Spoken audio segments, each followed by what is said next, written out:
I want to say good morning to each and every one of you that's here, and then all of the ones that are out there. You gotta restart to go south. Oh, right Oh, on. are we live right now? We are live. Right Okay. on. Okay. Start over here, good. Okay. Hello, my name is Roxanne Nicotine. I am from Red Pheasant. My name is Braden Slobernagel. I'm also from Red Pheasant. I'm Kelly Daniels. I'm also from Red Pheasant. My name is Hendrik Baptiste from Red Pheasant.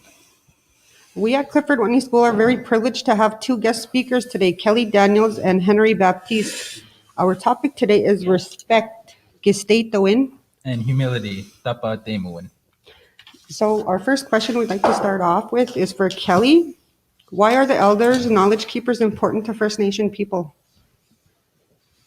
I want to say good morning to everybody before I start to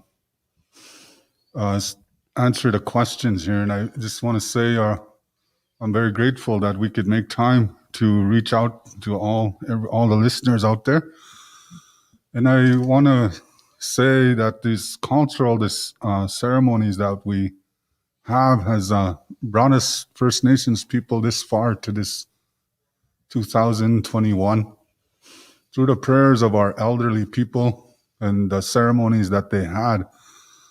Many different things that challenged us Indigenous people here in North America. These ceremonies that brought us here and how much we developed as a nation. So these ceremonies, they're very important to us to continue to praying and exercising the ways of the ceremonial lodges.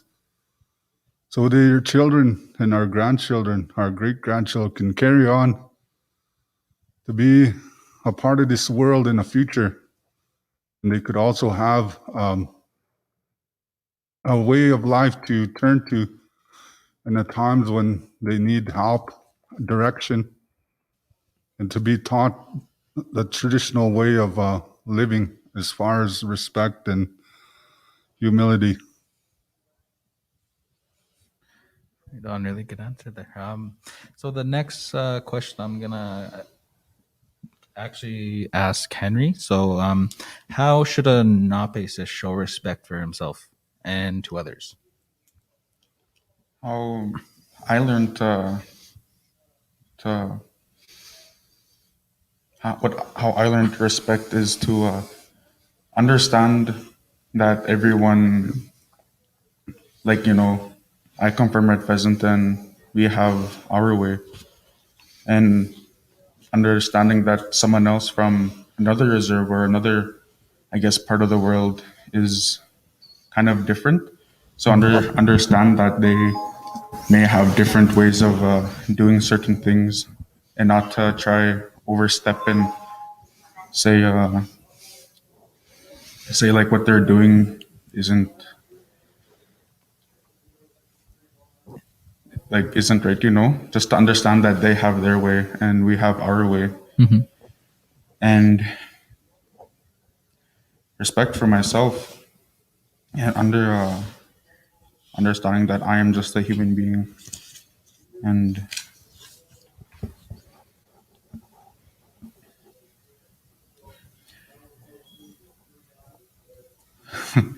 I guess being kind with myself.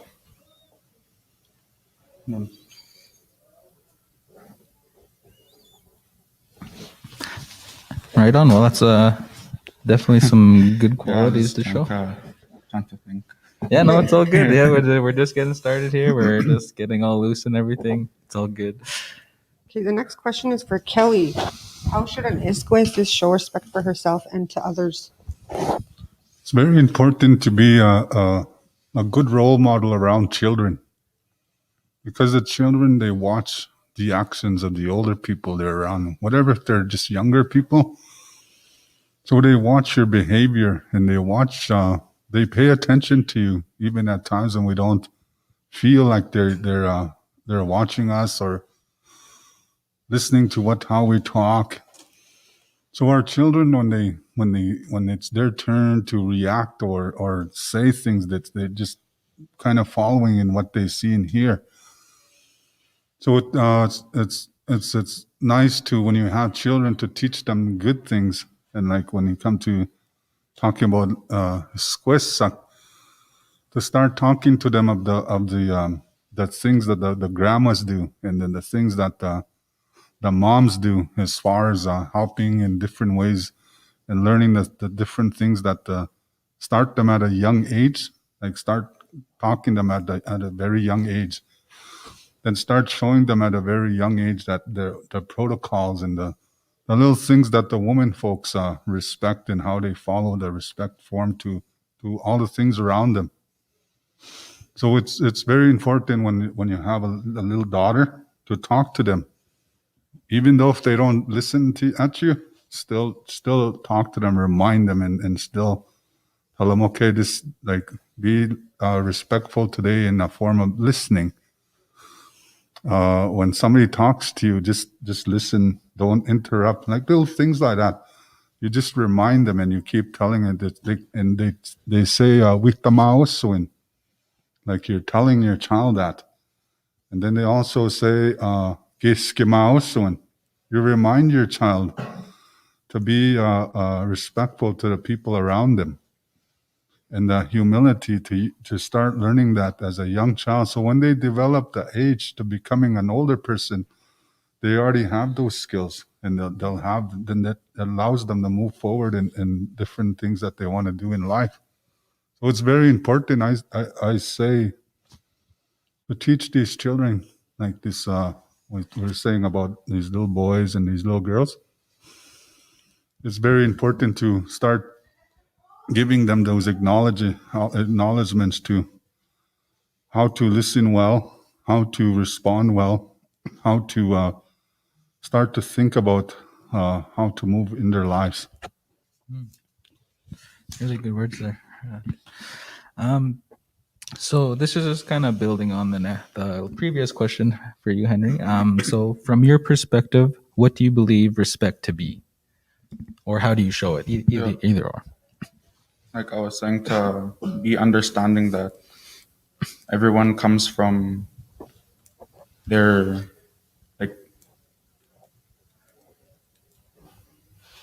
everyone has their own way of maybe, I guess, praying or talking, and how, like, understanding that everyone, how what they, like, their I don't know how I should word this, but yeah, to understanding that everyone has their own way of life, and respecting that and understanding.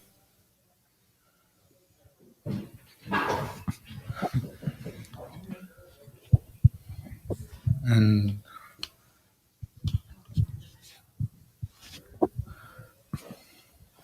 let's go. Turn. Yeah. All right. So yeah, just on to the next one. Okay, Kelly, do you think a person needs to earn respect, or do all people deserve it? Respect is it could be looked at many different levels, and also the kind of things that happen with individuals that could be different levels. But when you look at maybe children, and how we just put the respect around us people around the school, maybe that, like that. So respect is it can come into different forms and shapes too. Before I answer this question, I want to say I'm proud of Henry for being here as a youth. It's really nice that we have young people to listen to them, give them that voice, and to be able to hear them out. I'm proud of them today here for helping us out here with this. And also that I see him at different ceremonies here within the community. And I'm glad to be able to sit here with him and answer these questions in the best way possible. It's really nice that we have youth answering to. But these questions are very difficult, but it's really nice to hear the way our youth are answering the questions and thinking about them. And when you go back to when people earn respect, or do all people deserve it. Yes, all people deserve respect. Everybody, anybody. When we look at the society out there today, it has lots to do with the hierarchy and the ones that don't have anything. And that form of disrespect, that when you look at people that have everything, they have job, they have money, they have nice home, vehicles. And then within I'll say our community here, and you look at the people that don't have those opportunities. So already there's a balance. And then when you have that balance, or the ones that don't have jobs, they don't have vehicles, they're struggling like to get places and do things. So when you look at the form of respect for both sides, a lot of times when the one that doesn't have too much, the respect towards them, when they lose it, it's harder for them to gain. But I always say, regardless of what you have, that same respect when you lose it or you deserve it, it's all the same all the way around, regardless of who you are. And it's regardless of what you have. So it has to do with how an individual is going to give back that respect. And it has nothing to do with how you like to please you. No, it's to give that individual an opportunity, a chance to get back on their feet, an opportunity to become a better person and accept how he has lost that respect, to give him that opportunity through his life to be able to say, you showed respect to yourself, and acknowledge that respect to that person. So every person has that, to be able to be given respect. But now when it's up to that individual if you want to be respected too. So that's what I was saying. It's a big arena when we start talking about this respect. But it is important to always be respectful. And these are the teachings of our nation here in Red Pheasant. All our families, they all respect each other and everything around them. But at the end of what I want to say for this question is, we have to teach that and remind each other about that, how to be respectful. Many times we just got to be reminded. We already know it exists, but to respect everything around us, everything and everyone around us.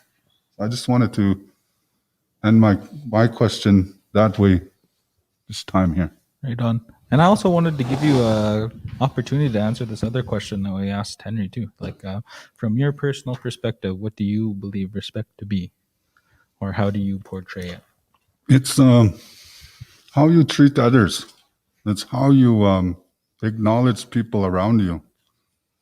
And it's not just like the elders, sure, yeah, we respect, but everybody else, like from every person. And if you want to like be respected, like be somebody that to be looked up to, well, you have to your everyday movement, the people you interact with and talk to, well, you have to acknowledge that respect to them also. You have to show that you're being respectful about the things that you're being asked to do. So from there, that if you develop that respect, that doesn't mean you go around and start disrespecting others. And then you continue to practice that respect as you develop the growth to becoming an older person. And that's what I was saying about the children. When we go back to the first two questions of the napisak and squisak, those is what we're teaching them that. They're following that. When I was saying these children watch, and these children they see us. So when it works back to this question where as individuals, we the way we move around, even in just coming to the school, we acknowledge each other. We say hi. We say good morning, and those are respectful acknowledgments. So the children see that. So if you now as an individual, you lose that respect, but you have to develop that back with the people. You have to want to, as an individual, to have that back. You can't be repeating that, being disrespectful and wanting that. Is what I'm trying to say, is wanting that just to have respect, but being disrespectful to others. So this is all about learning. Like we go all the way back to the first question, to the elders acknowledge was the elders acknowledge in our importance of First Nations people. All points back to our ceremonies, and there in those ceremonies, it teaches us and it reminds us of all the different forms of respect for children, for ourselves, and for the ceremonial laws, and for the little girls, and for all the little boys to start developing that respect, moving in that lodge, and all the little girls learning how to develop in that lodge to do their part, to say that everyone has a key role, and in that role, in those ceremonies, all those children and individuals, they have a role. When we go back to the ceremonies, then that going down the questions all the way to the ones that you asked. So it's this respect. It's one of the key aspects to life. It's the key to being able to, like, coming up here and being able to talk. Like, we're developing the growth of Henry as he comes here, and we give him that respect to listen to his answers, to hear that how he's answering it, and we acknowledge that and we respect that. And through now to the viewers, the youth over there and the elderly people, they see the Red Pheasant Community School, the Clifford Watney School, and the teachers and the cultural teachers, to see at their own eyes that they have respect for youth. They have respect for youth, for giving them a voice. So I'm very, very thankful that these questions that you're asking, it reaches out to others. Yeah, and like you said, it's like a big arena. This respect, like it can go so many different ways and so many different aspects of people's lives. It's just different. So it's pretty cool to see the different perspectives of both of you today. And we'll head on with the next question. So next one will be for Henry. As a young man, what made you decide to become an Okpoyos Or Scorpios. or Scopios? Yeah.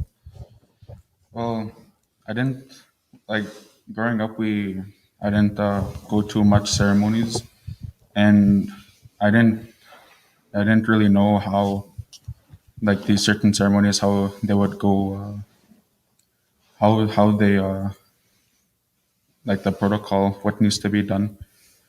And I didn't really know much about all these different ceremonies and these the stories. So I started really going when I was about 14, 15. And I didn't know what to do. Most people will come up to me and, like, some people will come up and, like, give me a cigarette, ask me to help. And I would say, okay. And I would wait. I wouldn't know what to do. But then they would tell me what to do and how to do it. Then from then I learned what it is to be an Scopios. There's lots of jobs and lots of things to do in the ceremonies with being an Scopios. And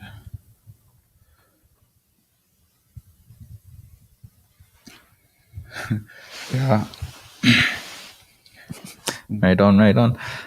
Yeah, it's like it's something that I respect also as people who do these ceremonies. Like, it's something that I never grew up really around. I didn't really grow up in a First Nations school or anything like that. Not until my older years, till I was almost out of school. But I gained a lot of respect for people who do these. Like, you can see just the amount of respect that people give to all the elders and everything that do these ceremonies, and it's just really cool to see even how younger people are coming into it and actually wanting to learn. Like, it's just really good for the Indigenous people. Okay, next question is for Kelly. In a First Nations perspective, is there an animal that represents respect? Yes, and as First Nations people, we respect all living beings and things around our creation. And one of the animals that I've seen as I was growing up and going to ceremonies, the one that's been most talked about would be the buffalo. And that buffalo, they used in a Sundance lodges. They used the buffalo, the skull to take into the lodge, and there's many teachings to that lodge, and there's many teachings that come with that lodge. And so the buffalo represents land-based learning.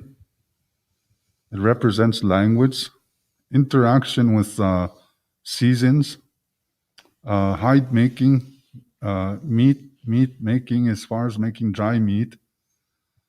Just different parts of the buffaloes that they used. They used every part, and each part was named, and each part was respected. How to clean the meat, and how to dispose in a nice place in an area for the bones of the buffalo. So there we had since the displacement of the buffalo, our people, a lot of our cultural ways and teachings had kind of disappeared also with that the disappearance of the buffalo. So we kind of without being there present, it just made it the visual part of it, and have the animal that our people respect kind of took in away because it wasn't there. But now we through the education programs like such as this one here to school, it allows us to bring back a lot of the teachings with the principals and the teachers, and then the choices that they make of what they want to bring into the school for all people, not just the children, but for everyone, that the whole community is a part of the school. So they start when they come into the school and they hear the word dance, or they see one of the figurements of the animal, and it's described how to say the animal's name, which would be a horse or a bear. They see it, and from there too they start. When they see it and they read what it is and why it's there, they learn from it too.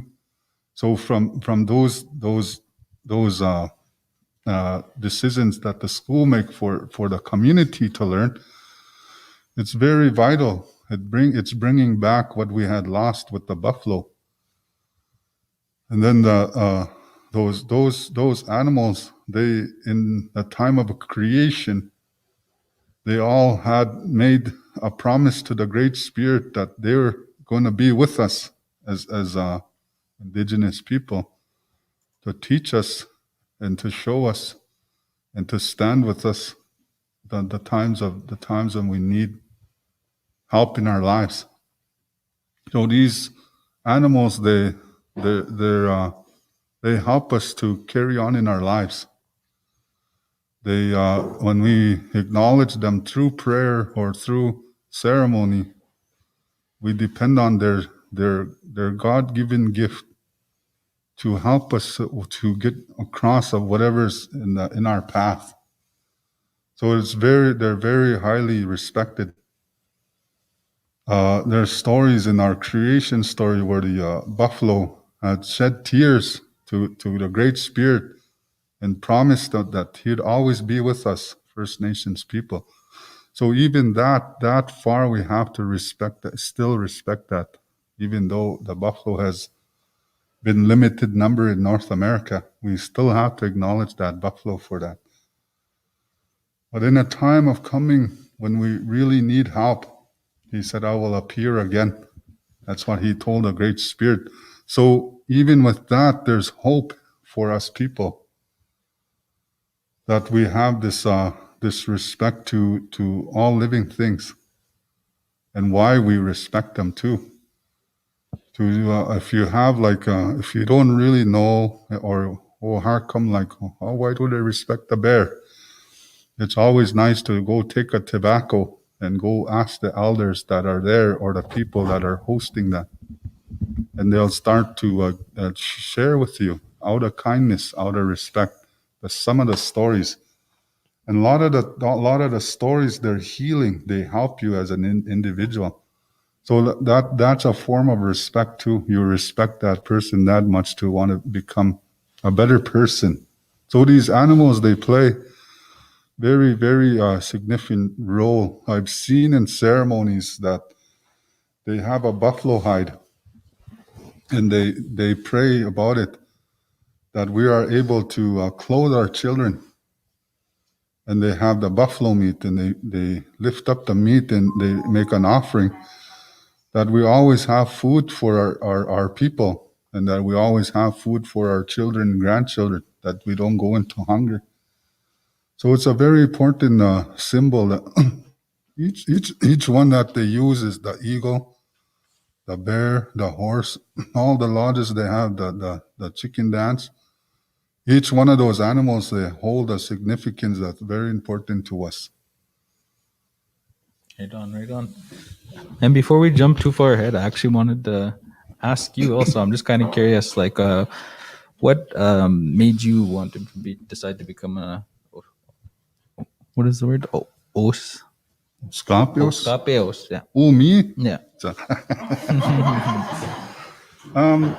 It just became natural because of the people in the community. They always helped each other out.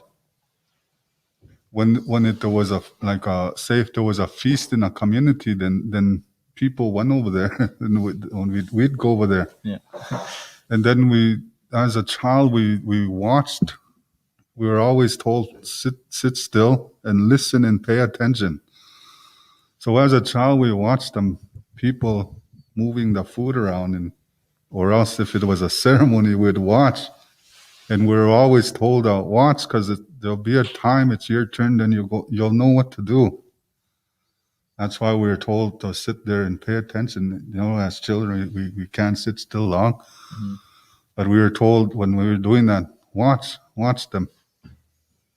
So when that time came around, like what Henry was saying, he went to a ceremony and he was given tobacco. That was happened to me too. And that was just out of respect of the people, as it was a good time for a young person to use their good health in a good way to serve all their relatives, to use their good health in that way. So when I was given tobacco, then I remember you're supposed to pay attention, and so I started to follow what they'd ask the main Scapios. They would ask them, and then they'd tell us, guide us. And I just started developing from there. And then too, we'd pay attention to the elders that are sitting there in the front. They're running the feast or the ceremony, and they have a taskungeona. They'd have a pipe directions and how they'd pray to the directions, and that was our next stage, was to start listening to that and start watching, as we were told our people are not going to always be here, and there'll be a time where we have to pick up where they left off and carry on, and to keep these things going on into the future for our children. We have to develop our children in that same upbringing, as far as going to those ceremonies or going. And it's something, it's not like you have to. It's something that's because you want to. You want them to learn. They don't have to learn it. It's something it'll become natural for them to learn. And other families that are there, they share their teachings with that Scapios. They tell them their stories. And they're just giving him that strength to becoming a good leader in the future.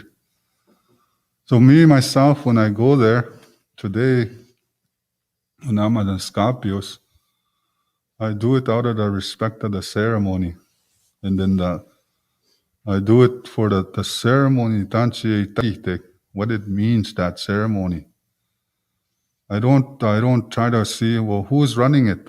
Who is that elder that's sitting there? And then make a choice, oh, I don't want to go because they're running it. We were always taught to go for that meaning of that ceremony. What does it mean? Where it's a life-giving ceremony, or you need prayers, or you're thinking of a relative that needs help. So you go there for those purposes. It's not, well, that family's hosting it and I don't want to go. No, it's not for that ceremony, any ceremony, it's not for that. Every ceremony is for us to help ourselves and to help our children, the future of our children. So we go for those reasons, for that. We go to any ceremony that's there. We go for that lodge. How the Great Spirit has given it to his children and his children to give it to our people, and how the blessings come from there for each and one of us.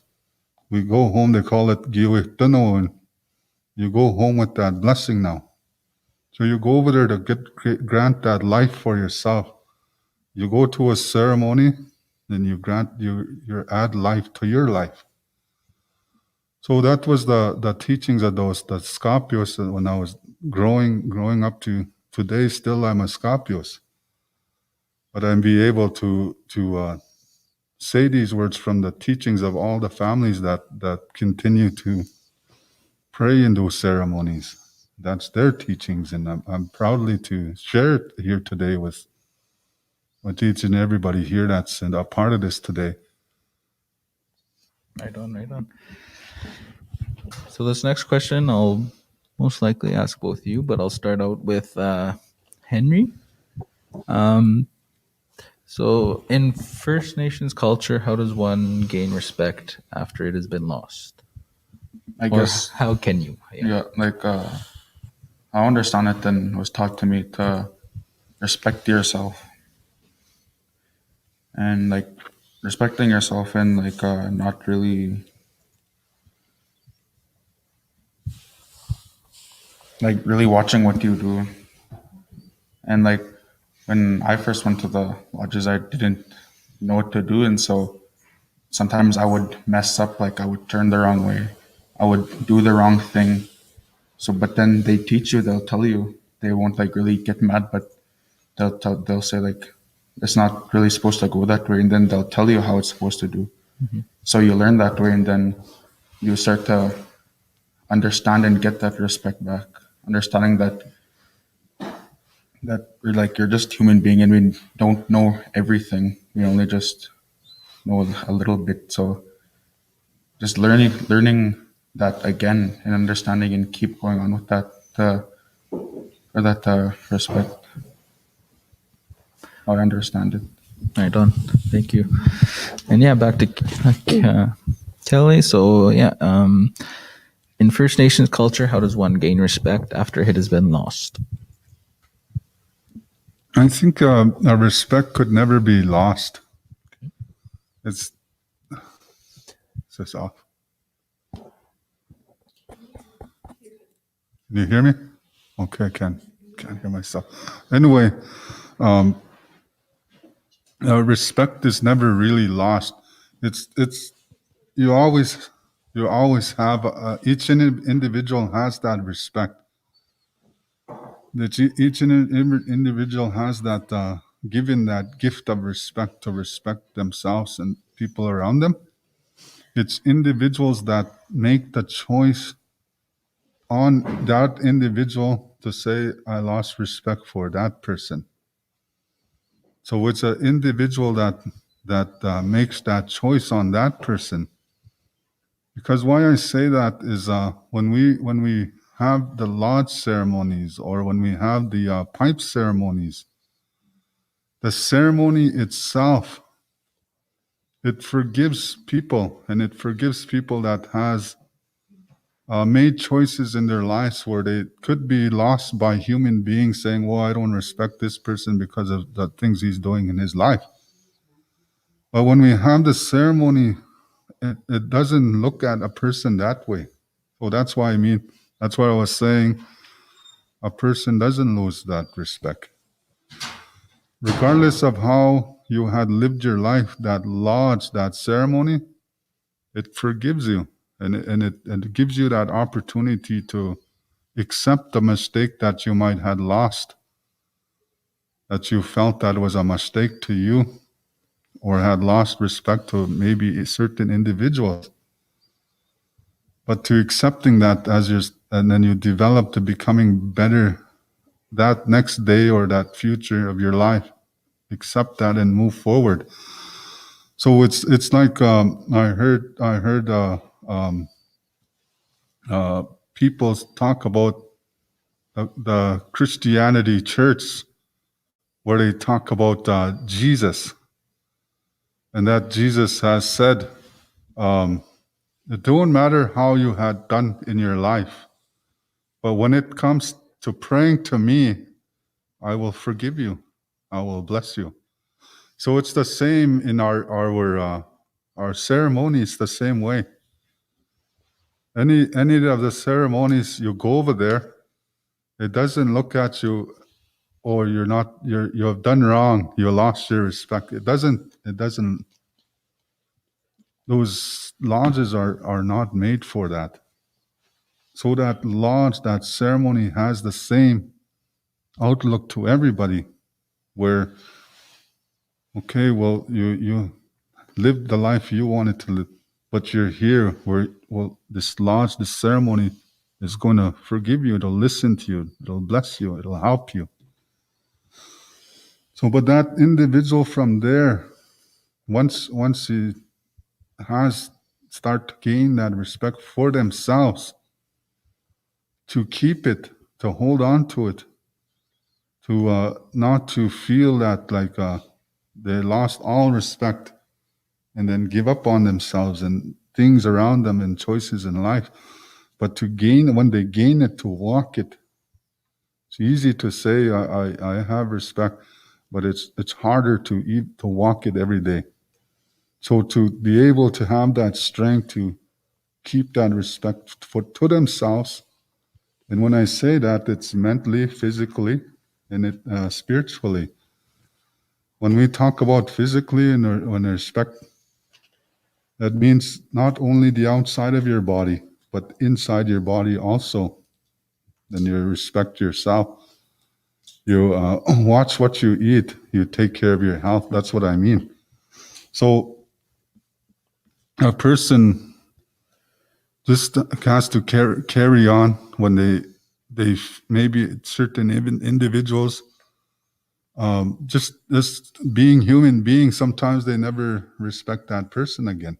But that's not the point. The point is, go to a ceremony, whichever ceremony is going on around you in your community, and that lodge, it will respect you. So that what I'm saying is that you never lose respect in the eyes of God's creation.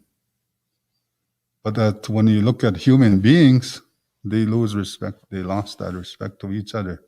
But that's just human beings. But when why we have ceremonies, and to learn from those, and to bring each other around those ceremonies, to remind each other these things.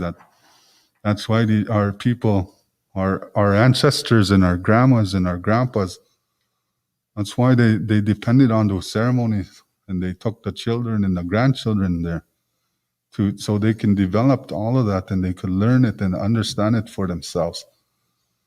So I just want to say, if somebody's been feeling like they had lost their respect, you didn't lose any respect in the eyes of God's creation. You have respect for yourself, and then that's lots already. That's all you need. A lot of times is that respect for yourself. But to regaining it, go to a ceremony, go and take tobacco, go listen to the people talking there, or go help over there, and you're regaining that respect through that ceremony. So that's all I want to say on that. Right on. Thank you, Kelly. So this next question is for Henry. As a young person, how did you go about gaining respect from the ceremonial community? Well, when I first started going, like I said, I didn't know, but as I I did watch a lot because I was shy and I was nervous when I would first go, and I wouldn't really talk to anyone.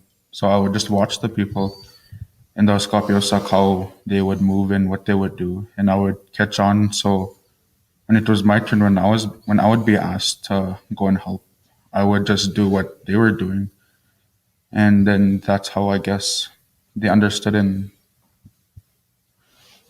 started to, I guess, respect me, and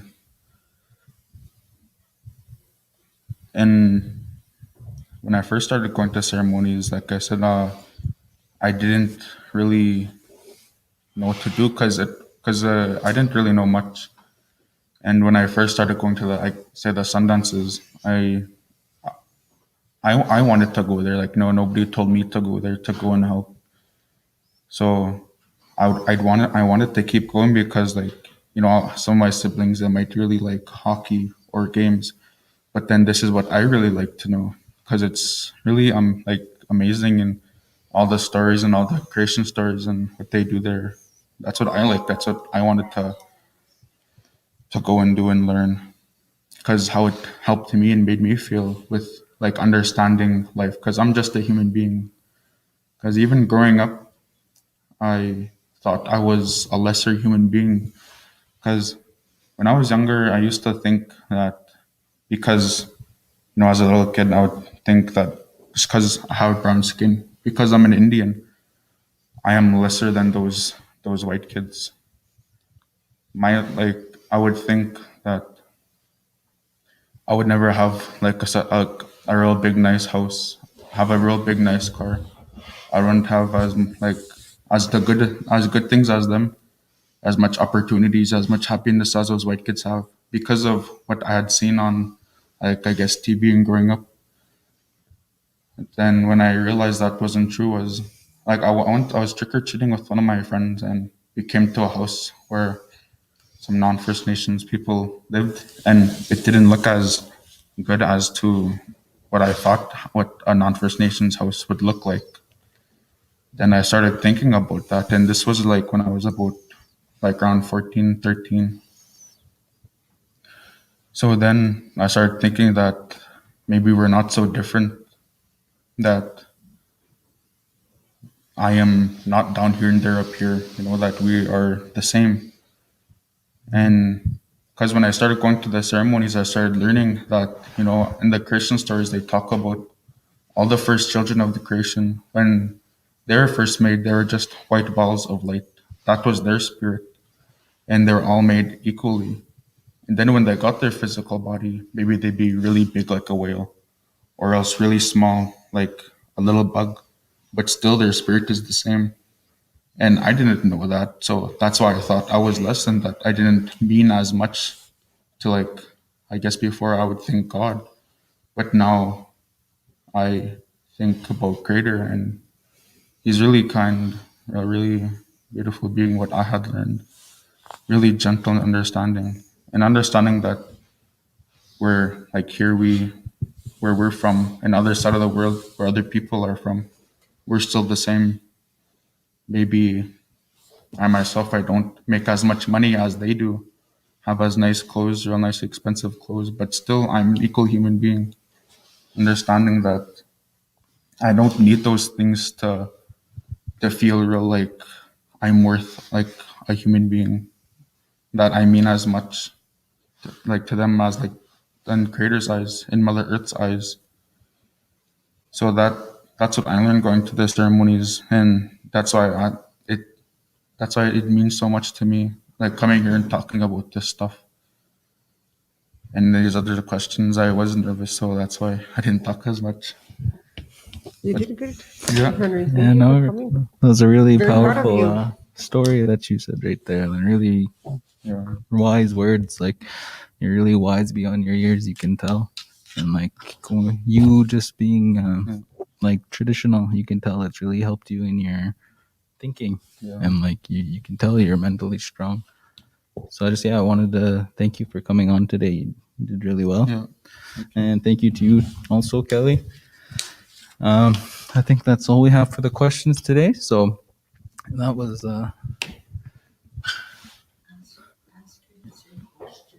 So, yeah, all right. So yeah, I guess my we'll headphone keeps cutting out. ask Go ahead. Kelly the same question here. So, as a young person, how did you go about gaining respect from the ceremonial community? A lot of it was being attendance at the ceremony, going, because you can't stay at home and know about the ceremony and not practice it. So a lot of it was being there in person, to being able to help in that ceremony. And like I said, a lot of the things you have to put aside, like being judgmental. Oh, those people, or that person. You got to put those are not a part of the ceremony. They tell us, leave those over there and come to the ceremony with being respectful to everything and everybody. So by doing that, the ones that you're praying with and praying for, they see that your actions are that way. So you gain that respect by your behavior for the ceremony, and then the behavior to all the people that are part of that ceremony too. They acknowledge that this young person or that person there, he's really developed his heart to being a part of this way, and I acknowledge that, so I respect him for that. Or maybe I should share a song with him, or maybe I should tell him more something good that will influence him to becoming one of our leaders for this ceremony. So that's how your attendance to that. It's like when your child comes to the school. Your child comes here to learn, and the teachers are the ones that are teaching those children to learn, to develop the skills. It's the same way when you go to a ceremony. Your child goes to the ceremony, and the people that are running that ceremony, they're the teachers. And they start to show the children, and they develop the skill and that walk for them, the developing that respect for themselves. So when they see them developing that respect, then they start moving up the different procedures in that ceremony. It's just like here too at the school. When that child shows that is developing and learning the things that they're being taught in that class, they move up to the next grade, and then they go all the way till they graduate. It's the same way in that ceremony where you make your way up, and eventually you sit into that main seat over there. So you use all those things that you gain that so much respect that they give you enough knowledge to sit in the main seat somewhere in the future. It's the same way here. You develop all the learning here at the school, and then you get a certificate for graduating. So it's really that gaining that respect, like I was saying in the beginning, it's all over everywhere. That respect's a big word, huh? You develop that. It's a part of you, and it's a part of your life. So it's you as an individual, how you want to use that respect. Okay, I have one more question, and this question is for both of you. What does humility mean to you, and what words of advice would you give to young people?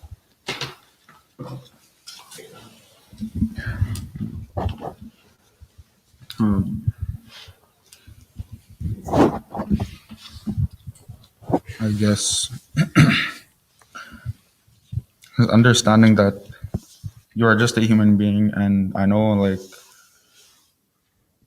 through life we go through all these different things, and sometimes people say, like some people, even like as young people, say like, oh, it's like having a real bad life, having a real bad day, I'm failing in life. But that isn't true. You can't fail in life. Learning that, what I learned that from the stories and others, that you're not failing. It's just you're going through teaching, they say like, if you want to become understanding, be calm. You have to learn anger, how to process that, and not really work out of anger, to be calm and understand whoever you're trying to understand. Or else, even when you're sad, it's okay to be sad, to let go of your tears. And they say in life, what I learned about Matsuin, they say that that first word is Mato. So then Matsuin is life of tears, journey of tears. And it's like that because maybe you laugh real lots with one of your friends and then you start crying because you're laughing so much. Then you're just releasing that emotion. Or else, like I said, when you have a real hard time, real bad a bad day, and then someone come and ask you, "How are you? Like, are you okay? Like, how are you doing?" Then their kindness is it's just that beautiful. It means so much to you, and then you let go of those tears. Or else, when you see something real beautiful, like like this one time I was at a sweat. I was sitting out being the doorman. Then I was seeing listening, hearing those people pray, listening to their songs, and that meant so much to me that I had let those tears out. So we let our tears go for many reasons, and it's not just because we're sad or we're mad. So it's okay to feel bad, because then you're just going through life, and it's okay. Creator and Mother Earth, they understand, and we're just human beings. Sometimes we don't know any better, we don't understand, and that's what I try to learn and understand my best. That I'm just a human being. Sometimes I know I don't know everything, and like I said, I was nervous. And I'm just a human being, and I couldn't talk. I couldn't really say much in these previous questions. So that's what I was trying to understand, and it's okay to be that way. We're just learning through life, and not just like that. You'll learn everything right away. It takes time to learn all these different things, and that goes with healing too. With your healing, there's a lot about life you could talk about in our traditional way.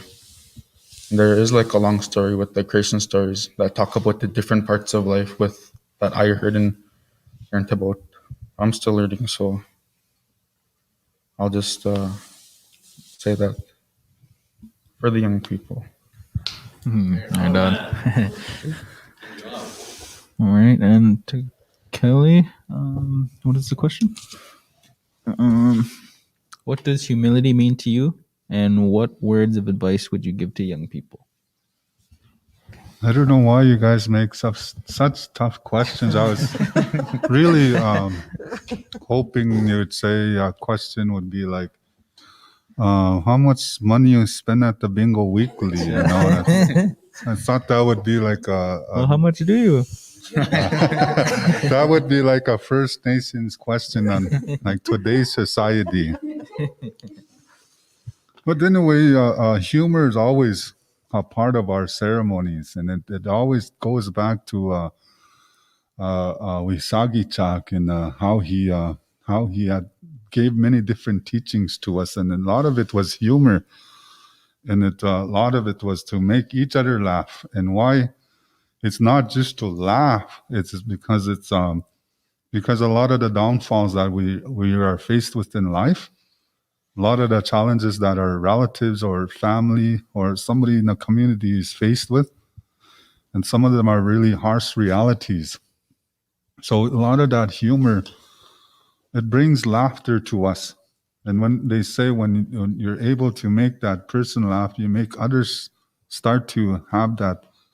So whatever there was feeling when they laugh with you, that starts to ease down whatever that was bothering them or what they was going through in their life.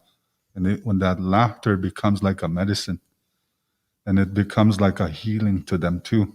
So once it's like it gets them through whatever that was going down, that was bringing them down in their lives. So it's very important to have that humility in your life also, doesn't matter which part of your life you're in. If you were in your childhood, in your teenager, or if you're a man, or if you're an older person, an elder, you need all of that. You need this humility. You need this this respect. You know, you need all of those things to keep you alive. And then one of the things like this humility, one of the things that I heard most recently was kisewatsuwin. That word kisewatsuwin. It means you have lots of love. You have your all your being as an individual are full of love. So when we say elders, they tell us we call those elders like ksenoak. That word ksenoak, it means they have real lot. Their whole being is love. And it's the same word when we say Jesus in Cree, ksemantu, kse, that word is there. And that like Jesus is that, all his being is love. So that when we talk about this humility, because we're just human beings, sometimes as just because we're human beings, at times we have all these emotions. We get angry, we get mad, like what Henry was talking about. And it doesn't matter if we're old people. When we get something hurts us or something makes us angry, then already we don't have that ksewatsuwin. Or if we have like say for me, being getting mad at somebody or trying to say something bad about, already it's not there. I'm not using that ksewatsuwin. So when it's an older person and you're telling, they're saying, say no, you're saying that, but if that older person had gotten mad, gotten upset, then we not to call them that kseno, because they're not using that ksewatsuwin. So what we when it comes to that, we just say keiteya, keiteino, old person, because it's hard to have that ksewatsuwin, that humility. You have to have those emotions to heal your body.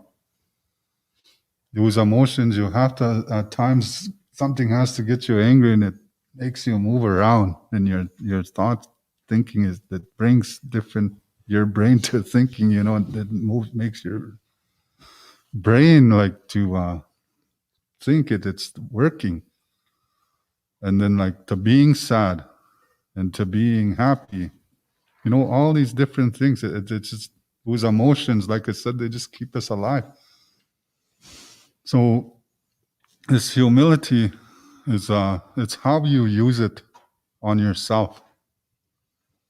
It's not how you use it towards other people, but most importantly to yourself. There is people, they have jealousy, like that. It's how you use it. You don't use it to hurt people. We're all given all these gifts. Each and one of us have that. So it's that individual, how he uses that humility, respect, anger, happiness, and we all have, each and one of us are given that to use them too. So it's how that individual chooses to use it. So sometimes you see people react out more than the other. So it's just, like I said, all these questions, it all amounts down to respect.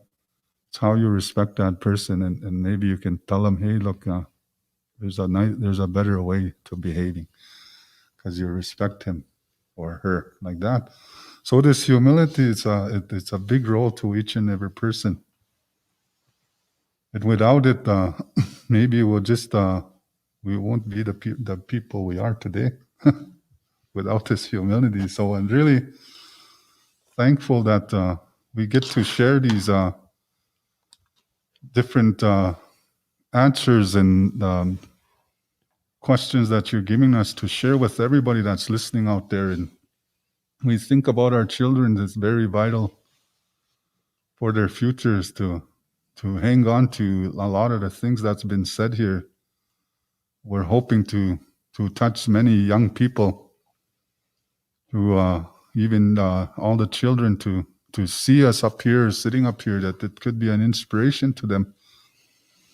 That could want them to learn about different things and be able to sit up here and be up here to talk up here in the future and share some of the things that's been said by Henry and myself here. You know, I'm just really proud of the people that the ones that are doing this here. I'm proud of them for giving their efforts to wanting to preserve culture, language, things that we need to learn on the land, how to live off the land. You know, that they have hope and they have faith, and that there's no sense having faith when you don't believe that there's someone out there or the school, the children are not going to pick this up and use it in the future. There's no sense saying, well, I have faith in this way. But for making movement to it and believing that this is going to play a role in the future of our children and our grandchildren, well, then me too, I have faith along with them. So I congratulate them for all their efforts here and what they're doing, inviting different elders, different speakers. That's the way to do it.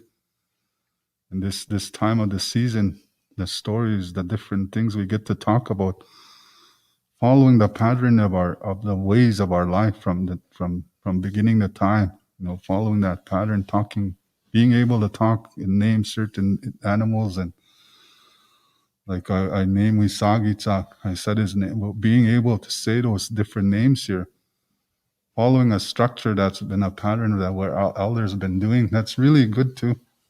I really want to tell the staff here, just keep going, keep trying. If you can get one student to carry this on in the future, that's your goal.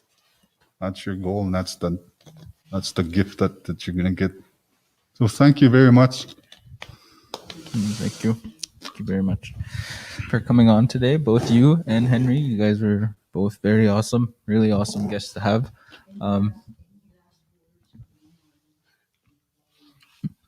Yeah, and I was just wondering if had any last words from you, Henry? Well, I guess I was just thinking about, because, you know, growing up, I always wanted to learn our culture, and it wasn't really, I didn't really learn much at home, but I always loved coming to school, coming to a Cree class here, learning. And even when I talk to some of my friends, like some kids my age, then they would like ask a question, then I try my best to tell them, because maybe they'll ask about, like, you know, ghosts or like medicines and stories. Like, only know a little bit, only know so much. And I try my best to, because maybe they're confused, because at one point I was confused too. So I try my best to help them, and then they keep asking more questions, and they get really amazed and really just being quiet and listening. And there's like, I guess people my age too, they want to learn too, and they want to learn the culture too. So I'd like to say, do what you can and about teaching our ways. I know sometimes you don't really know how to go about it, asking an elder and being shy. So if you can do your best and teach your kids, others, each other even, because a lot of young people like my age, they want to know too. So yeah, thank you for listening.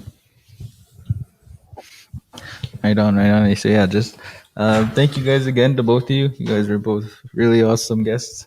Mm-hmm. And yeah, that's all the questions we have for today.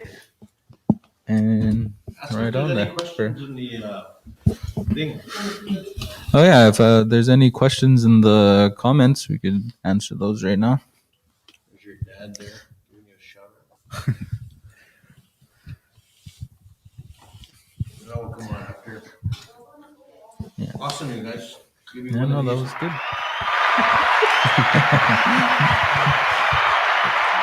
Right now, Nick is gonna come on. So good job.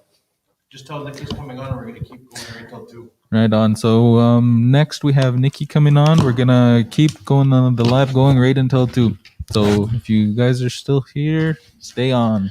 Yeah, awesome, you guys. Thank you, Kelly. Thank you, Hendrik, and thank you, Roxanne and Braden, for coming on. We are going to continue the podcast, everyone, right till 2:00. It is our finale. We're kind of combining the Indigenous storytelling along with the cultural podcast that was run by Brenda Albert. So awesome again. Thank you, guys. Awesome. Oh, we got a quick question here. What was it? Sorry, I just seen that. Kate Moran. As Native people and elders, we need to reach out to our youth that live off the reservations. Any advice? I think Kate's from America. Who wants to take that one? Go ahead, Hendrik, and then we'll go with Kelly there. Keep going, and I'll go too. Okay.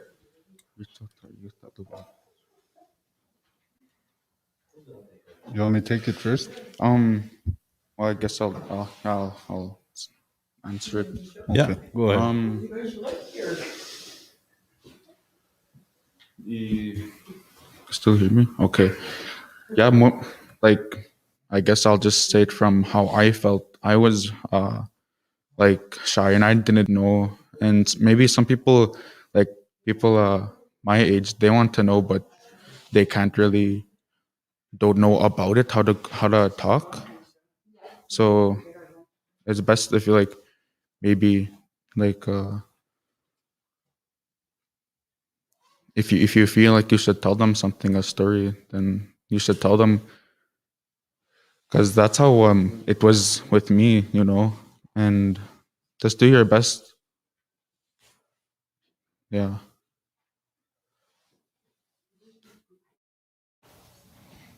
Go ahead, Kelly. Yeah. Yeah, you could go ahead. Is her name Kate? Yeah. Hi, Kate. Thank you for asking a question, and your question is very valuable to what we're doing here today. And yes, your question, as Native people and elders, we need to reach out to our youth that live off reservations. That's a very, very difficult situation for many of our Native American youth that are living and then being raised in a city. As you would know, that cultural and First Nations places like Friendship Center and this little places where we need to hold ceremonies is very, very limited in a big city, urban inner city centers.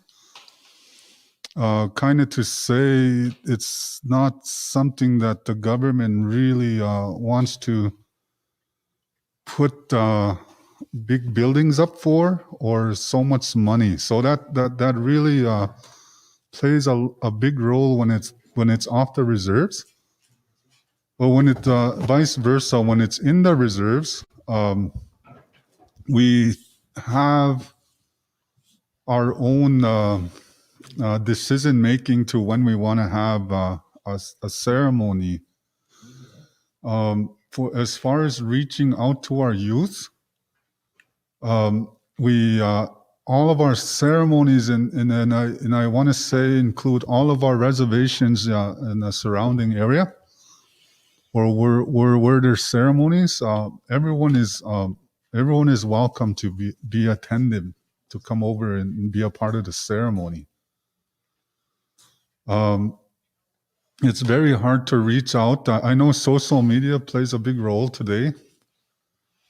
And also, like a lot of our youth, they don't have a right to go to a ceremony because a lot of people are not busy working and they have other obligations to keep things going within their own homes, like bills to be paid. So sometimes I see the reserves, they have a van that picks up students and young people. And at times people are trying out there on off reservations to make the commitments to make it to round dances and powwows, and a lot of times our youth that live off reserves, they have a lot of struggles, and they sometimes when they do set a time and date to go to a ceremony, different things inflict with that date, like prior to going to that time of that lodge. So different things that are happening out there that our youth are involved in. So a lot of times they don't make it on that time too. So we keep encouraging the off the reservations and want youth and people to keep trying, making the effort to wanting to come to ceremonies, different types and different ones. To let them know that everyone and anyone is invited. So I'm hoping in the near future that we get more attention when it comes to the Saskatchewan, the province leaders and the government level. That seems like I'm just saying this in a good way, that it seems like the only time our youth really have access to ceremonial ways is when they get into trouble and become into the law, and then only then they get to have access to a sweat lodge when they're incarcerated, and access to pipe ceremonies because it's available there. So I guess what I'm trying to say is we as individuals, maybe if we really want it to, we can gather youth and bring them to a ceremony. If we are able and if we can do it. So thank you. Hi again, kananaskom na. Tatamskat na. It's Nia, Brenda, Samina, Brenda, Albert. Aya. Tao, skinny go gawi tapment. Mutoma. Henry Baptiste. Aya. Igi Toma. For those that understand this language. Igin Toma skinny go. Same wapmak. Euskaiut, ego go kuiks skeitonga kipek vittamagoiaks na magoiaga skiwoi. Pego kuipek snowapit. Ega watamani stamana uskaia gonnek siiska peia. Kaguia utihna ka kuin stohtahke. Omina utawa. Sky na peo agapit. Kelly Daniels. Egumine kai tapmag. Wista egi pe so pigihit o me pe nehi o pigihit. E mia segum kigo gautna. Wista euja simsit eusimit. Egumet wistoma. Wiegomes kutsego ka sunama getoma uja simsa ussima. Ego gahki wakumagana. Okay, Nicole Alto. Growing up, I was not allowed to learn our culture unless I was with my father. I have a longing desire. I can feel it calling. How do I go about learning and teaching my own children in this time? You know, I'll get Kelly Daniels to answer this question. Hi, Nicole. That's a very good question, because many of our youth and young parents are within the same arena to this question. A lot of the like I said earlier, the ceremonies are open to you and your children to come. So one of the places you can go to find where they'll be having a cultural ceremonies such as feasts or sweats or round dances and all those kind of things is you could go to the local school. They have elders there. They have a cultural person that teaches the Cree cultural languages or whichever language that you willing to learn. Go there, or else if you're living in an inner city, go to one of the places where they post times where there's a feast and sweats, and that you could start from there.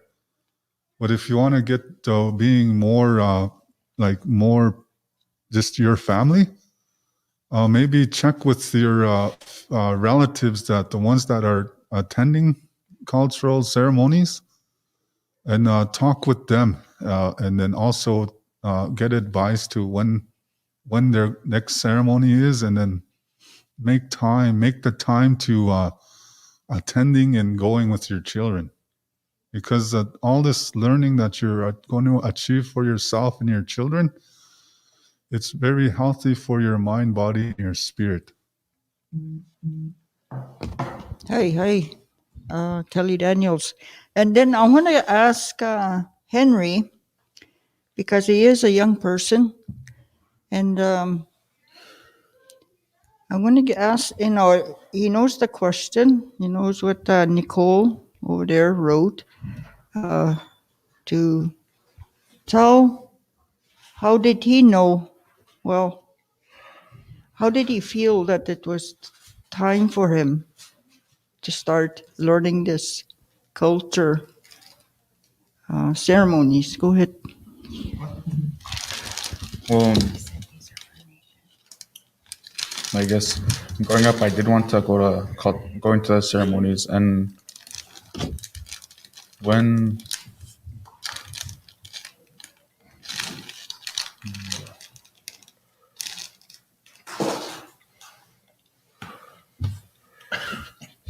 Henry, you said before that you were about 13, 14 Yeah. when you started, like you had that feeling, the urge, Yeah. that you wanted to learn about our ways, our culture.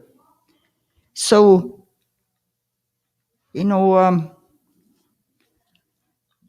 what was going through your mind when it finally went up to your mom and dad and said, "Mom, Dad, I want to go to this ceremony"?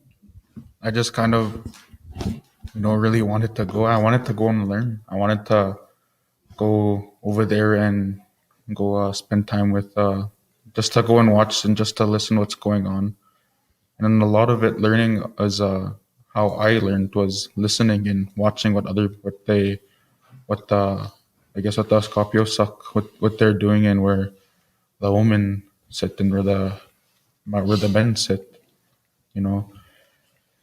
and a lot of it, I guess, just watching, and I guess how I learned. Some of it was online, like with these kind of things too.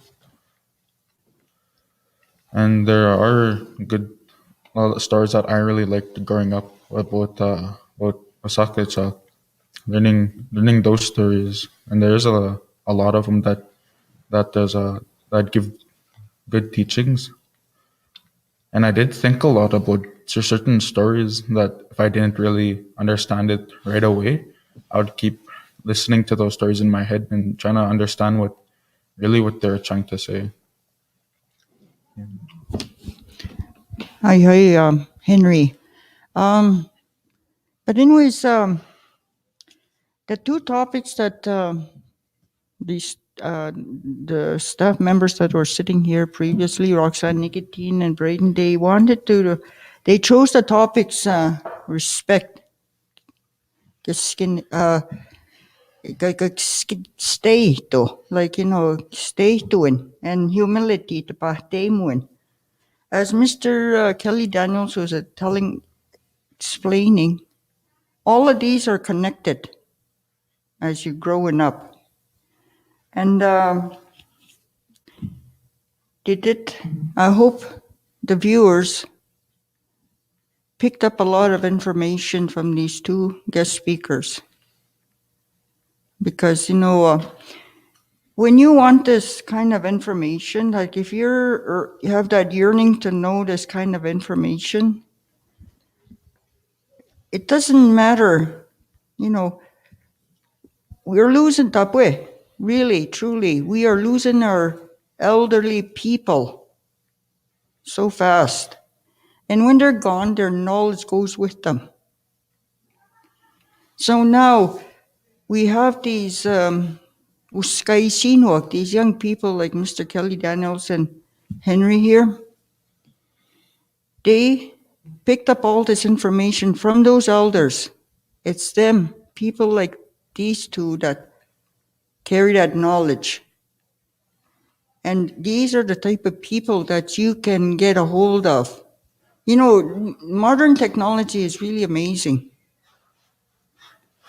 You can just simply pick up a phone, email.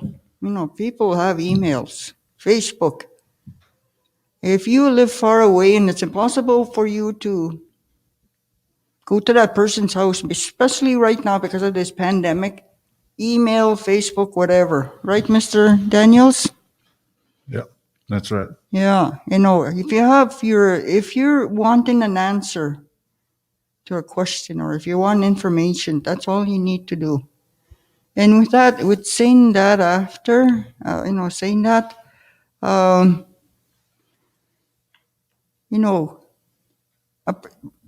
person does not lose, Mr. Daniels was right, a person does not lose respect.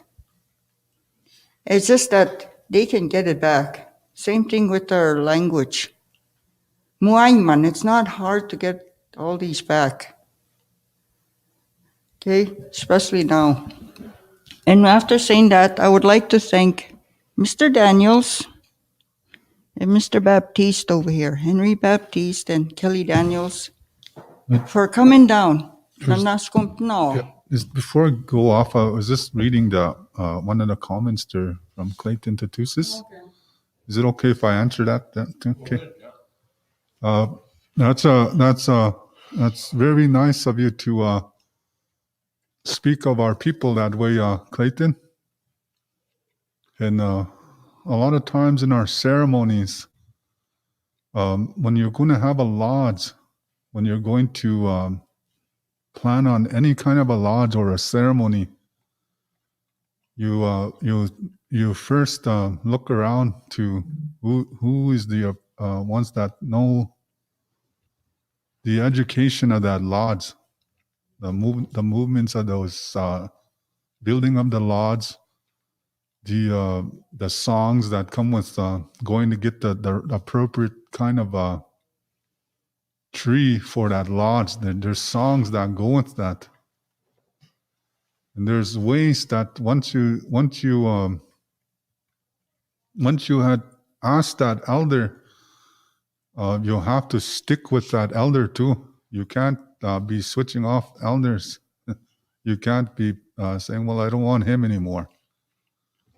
And why that is that elder is praying with that lodge, and then he's praying for people and individuals that are seeking all these beautiful things that come with the sacredness of that lodge. So in the process of it all is that we're all learning from that, like from your comment, like we all learn from it, from what he's getting ready for, and the people that are getting ready to have that ceremony. The question is if the elder chooses to within getting preparations of that lodge, chooses to go to the family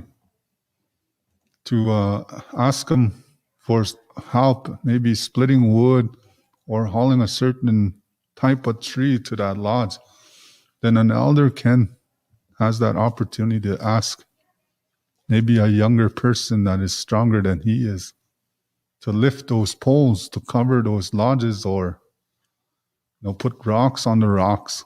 So it's not to have that outlook where elders have to do that. It's a choice to building that lodge where he or the elderly lady needs people to help him for that elder to go there. It's all about working together. It's all about like I was saying earlier. It's about everyone has a role, and in that role, everyone helps to come together. So until we can do that, accept each other, then we bring weight on those elders and in those ceremonies, because we don't want to understand certain parts of ceremonies. But like I said, it's working together, and if it has to take an elder going to that person for that person to learn and have direction, it's entirely up to that person. And I worked with many people, and not only in this reservation. I travel far and near, and I see a lot of things, and I learn a lot of things that are good and healthy. So I just encourage everyone to keep trying. Hi, Mr. Daniels. Kitap one. True, very true.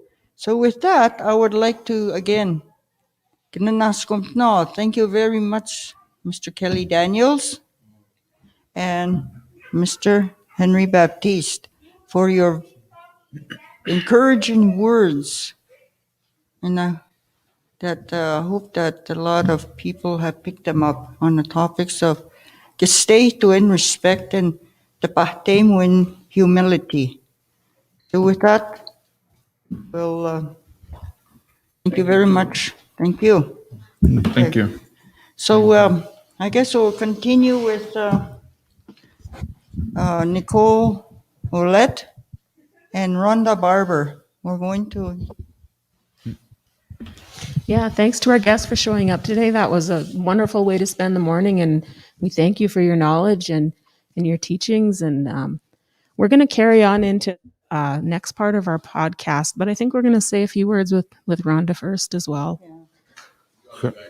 Thank you. You guys are all lucky you get a double header today. Triple header. Triple, yeah, exactly. We're live Till 2? Yeah. We're just going to continue on because Mr. Nathan Arias has already got somebody coming on in a few, bit. So. Go ahead, Ron. Do that mic there. Yeah. So with what we've done this, we're not done. We have somebody else coming on with later on. We're never done our podcast. No. We're just going and going. But it was the reason we call this the cultural podcast out of Clifford Watney School here in Red Pheasant, because this is the only. I was thinking, what other ways? What other things can we teach? Can we help pass on in vital cultural information, either through words, action, whatever? And because of this pandemic, I brought it up. I talked it over with Rhonda Barber over there, and then we brought it up to the staff that each staff member in groups of 2 would pick a topic using the Clifford Watney School cultural year plan. Because the cultural year plan is based on the community elders and knowledge keepers. They told us what they wanted these young people to be taught. So that's how it all started this whole week. And it was really very informative. If it wasn't for this pandemic, we would have had these elders and knowledge keepers coming into the school to talk to the students, but we can't do that now. But we still will do it eventually when this whole pandemic is out. So, as you know, my name is Brenda Albert. I am what you call the TLC. So that's Treaty, Language, and Culture. That's what my specialty, I would say, is in the school. My job is to pass the language, the Cree language and the culture of this community to the young people. That is what I do.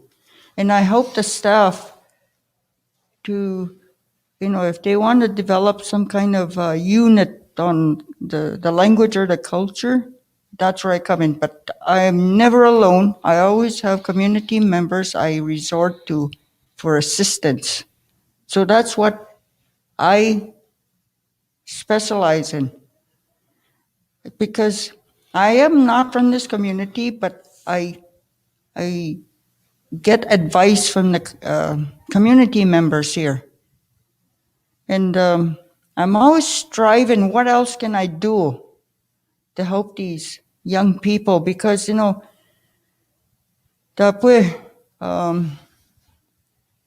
we are,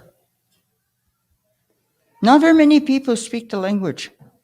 And I'm trying to make it, my number one priority is the language, is to, try and get the number higher for even the staff. Some of the staff do not speak the language, but I do speak a lot of Cree words to them. And that's the way I was taught. So I'll stop there and I'll get Rhonda. Then we'll move on to Nikki here. Okay. Morning, everyone. My name is Rhonda Wetney-Barber. I am from Red Pheasant. I am a teacher here at Clifford Wetney School. My role is I'm a literacy catalyst. So I work with teachers and I work with students, well, not through this pandemic, but I work through students normally to teach them to read. Now, it sounds like, not, a pretty straightforward job, but here at Clifford Wetney School, we're striving for more. And that's where we come together as a staff and we learn together. So like Brenda said, we take the direction from our elders, from the community. We know what they want their grandchildren, their chaplains to learn. So it's our role now. We're the facilitators. We're the ones doing this. We're the ones teaching their babies when they come to school. So I grew up here on the reserve. I heard the language. My dad spoke Cree. But in the 70s, when we went to school, we were not allowed to speak Cree. Things have changed. Education has changed. And we want to be part of that change. We want our kids to speak the language. We want them to learn the ceremonies. And but we have to learn these first. We didn't necessarily learn them ourselves. So that's what our role is now, that we're going to learn them too. And one of the things we do at our school that I'm always so proud of is that each one of us takes Cree class. When the kids are taking their Cree class with Miss Albert here, us as teachers are in it too, because we have a lot of learning to do too. So that's one of the things we do. And another thing with this podcast that's been happening for the week, each one of our teachers and their helpers in the classroom, their EAs, they picked a topic.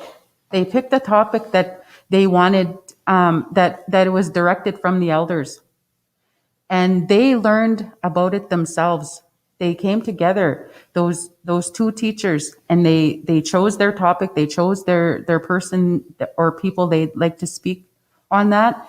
And they learned a lot for themselves. So what I'm saying is we can't pass information on unless we learn these things ourselves. And that's, where we are with the staff here at Clifford Whitney School. So it makes me so proud, that we're part of this staff.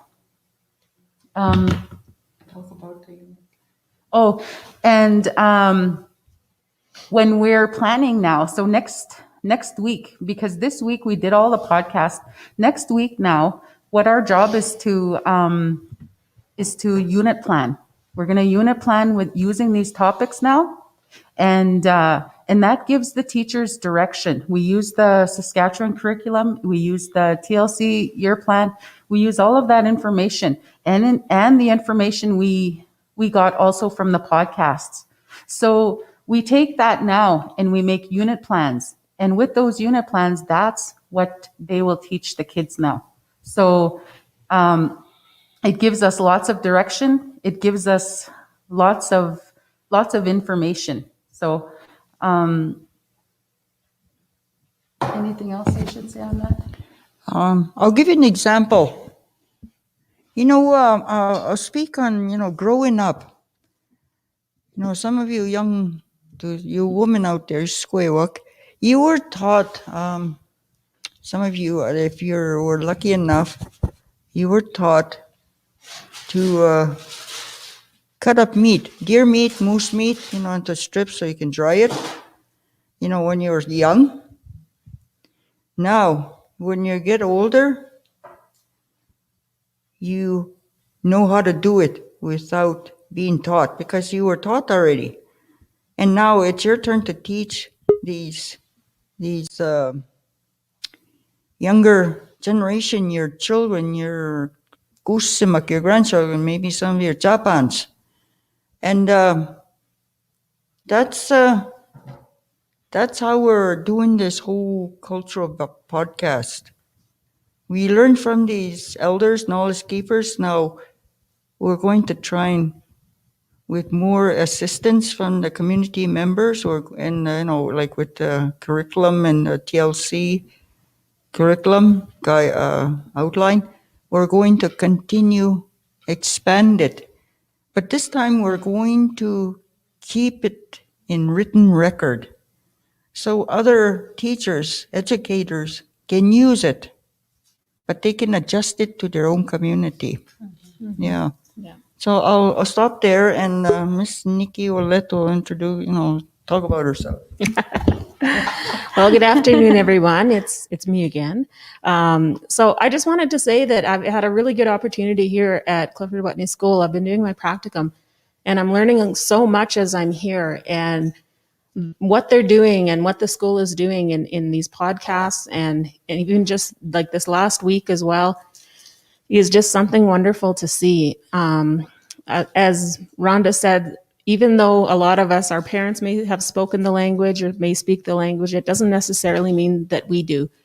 And I'm learning now as an adult, and not only that, but all the different teachings and the ceremonies. And, I'm a lifelong student of all of this. So I just wanted to, I guess the thing I wanted to say was you're never too old to learn. It's never too late to learn about this stuff. There's people out there, there's elders, there's knowledge keepers, so many different platforms that we can learn from. And, we're in different times now, so we kind of have to roll with it and learn in non-traditional ways, maybe, but it's still learning nonetheless. And it's really vital information as Indigenous people. So I'm just going to keep mine short and sweet because I do believe our guests are arriving. We have Elder Dr. Winston Watney and Rachel Sagastas, Rachel Watney, and they're going to be joining us. Actually, Rachel's one of my cousins, and I've never met you before. So, Hi. Dancy Winston. Dancy Winston. Dancy Winston. Dancy Rachel. Dancy. Yeah. Well, I got Dancy Nikki. I gotta go. So you guys, you two. So, Yeah. ¿Cómo estás? Okay, who's the third one? Who's beside you? This is Rhonda Whitney. I'm Rhonda Whitney. Oh, I My can't tell with the mask. my late dad was Larry Whitney. Oh, I'm so pleased to meet you. I really love that man so much. And all that family, I always loved all of you.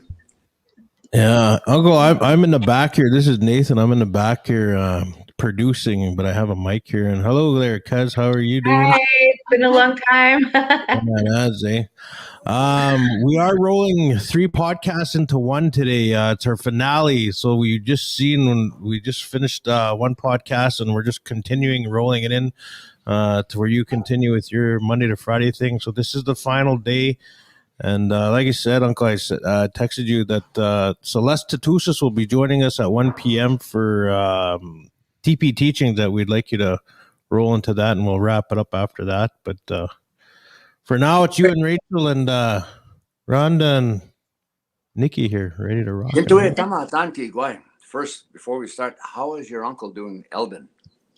He's doing better. Yeah, everything's going good right now. So he's always got to think positive. Yes, for sure. Yeah. But yeah, go ahead, ladies, take it away. So yeah, let's get to know Rachel. Okay. Hi, Rachel. Hi. My name is Rhonda Whitney Barber, and I believe we are cousins also. Oh, great. I love hanging out with cousins. Everyone's a cousin. It's like a family reunion. Yeah, I'm out on Vancouver, US, with no cousins. So I just wanted to say. we got to start with the drum. With the prayer. Okay. Hey,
Ninunas kuntanan mistä hikikoivitse hiego täski. Mittene wahjoaski evipe motiak e komina kiapogo kapevitsenan. Ninunas kuntanan no toinan mistä hikikoivitse hiego. Hey. Hey. Okay. Thank you. Miigwech. Yeah, for sure. So, All our are here. So, Rachel, all our grandparents, our grandfathers, grandmothers, Kakyo, all our relatives, Kakyo and Iwokoma Hakantik, they're all here right now. The sweetgrass has been lit. The drum has been blessed. We have said a prayer. So we'll talk like everybody is here. Okay, honey? Okay, miigwech. Hey. All right. So I'm glad that you made it here. What time did you get into Saskatoon on the airplane? Oh, I'm just kidding. We're live in Red Pheasant with our cousins. All right. So today we're going to talk about everything you learned with having a traditional mother and a traditional father, all the ceremonies you've been in since a little girl, all the countries you've been in since dancing with us, and where you are right now, the education you have, and how hard that was to get it with 4 children, working with 4 children, and raising them up. And a good congratulations, my dear, you have done it. And so now you're here with us. And so tell your story to, there's many young people like you that are going ahead with education. Nikki, you've got to hear Nikki's story. She's got just a wonderful, gorgeous story about horses. And anyway, my dear, Okay, so just tell us where you are and what you're doing. Okay, yeah, I'm really glad that that you were all talking about language, and I flew across all over Canada. I mean, Ontario for a long time, and went to a lot of ceremonies, and I was able to pick up, um, how to introduce myself in Anishinaabe. But I would love to introduce myself in Cree. It's a little bit of a different, it's kind of the same language, but a little bit different. So anyways, Buju Nin Anishinaabe, Chiname Koste Veneno Agmakododam, Izagachik Sagastes Seli Nishnikas, Amigwich Chikakai and Coquitlam First Nation, on whose territory that I'm on right now, in actually New Westminster in BC. And I work for the stolen, unceded, traditional lands of the Musqueam, Squamish, and Tsleil-Waututh people in Vancouver. And so my mom is Anishinaabe from Kitchename, Coast of Inuit, up in northern Ontario. And of course, my dad, he's famous. Everybody knows him, even people at my work. Are like, that's your dad? Oh, when your dad came to my office or whatever. Everybody has a story about how funny he is. So I have to try to live up to his funniness. And my daughters went to do rites of passage with my mom a couple of summers ago, and they came back and they're like, yeah, your mom is funnier than you. I was like, I heard you're funnier. I was like, okay, let's step up my game. Funny people. So yeah, I currently work actually a couple jobs. During the day, I work for the city of Vancouver as a social planner, and my role is to look at the missing murder Indigenous women calls for justice. And in Vancouver, we have a report specifically for the downtown east side called Red Women Rising, and there's recommendations in there. So I look at all of these recommendations, and then I look at the city of Vancouver and the different departments and their plans, priorities, policies, and even their practices, how they put stuff into practice, to see if any of that is aligned with the calls for justice or the Red Women Rising recommendations. I've done a lot of mapping. I've done this job for about a year, working with different departments and seeing their presentations and seeing where there is some alignments. Then I look for the gaps, like where are they not aligning? Where are they not, where is it a little bit colonial? And so then I get to talk about those things, and we have these conversations. And then we go to community. Well, it's a constant, I'm constantly in community, but I'm constantly with the city and with different stakeholders in the community, right? And trying to figure out what are opportunities to close those gaps. Like, how can we bring in our Indigenous knowledge, our culture, our way of life to support, decolonizing and bringing in equity so that nobody's left behind. You know what I mean? Like, everybody is able to live a good way. That's the goal, right? So I do that. And then also, I guess that's where I'm at now, but I can bring it back in time because we were always raised in ceremony, and I always remember being around elders and learning how to we always learn in our ceremony, it's culturally safe. It's a safe place to be, right? And ancestors come in and the spirits come in, and we have that communication with them. So I'm blessed and lucky to have my parents that I had that were able to bring us in those ceremonies and to guide us, because everywhere I go, I say, well, my dad told me this, or my mom or an elder told me this. And everyone thinks I'm so smart, but really, it was them. They're like, you're so smart. I'm like, really though? Or did I just, and sometimes I have these epiphanies and I have to thank the ancestors, for planting those seeds, right? Like, every time we put our tobacco down, every time we pray, every time we do that, they're just sitting there waiting for us. It's like inviting someone for tea, right? You have to invite them over. So I think that something, when I got my name Sagastes, they said, oh, okay, my mom had a vision, and in her vision, I came walking over this hill, and we were holding these bundles, like me and a whole bunch of young people, and we were dressed in half modern, half traditional clothing. We were walking, carrying these bundles, and one of them was like your professional development, like all the gifts that you learn from the Western. We call it like a Western bundle. You know, you could get your high school, you do yoga, all of these things, writing in English or recording. And then in the other bundle is our traditional bundle where we have our names and our culture and our language and our way of life. And we were coming to share these bundles with the world. And so that name that I got, Sagastes, I didn't realize that I was going to start working with young people, with youth. And then our chief and council actually stopped Platinix mining from coming in and mining. They estimated $200 billion worth of resources in our territories that they wanted to explore. So our chief and council said no, and they ended up going to jail because they wouldn't let Platinix in. So the whole chief and council, the youth counselor, the elder counselor, and all the other ones went to serve 6 months in jail, but they got out in 2 months. But at that point in time, I really started working with youth. And that was the beginning of that, because we kicked out Platinix, we kicked out Ontario, and we said, this is our inherent right to live on this land. And if you take your cup like this and you dip it into the lake, you could drink that water. That's how clean the water is up in Northern Ontario, where I'm from. So we protected that lake and all of the flora and fauna.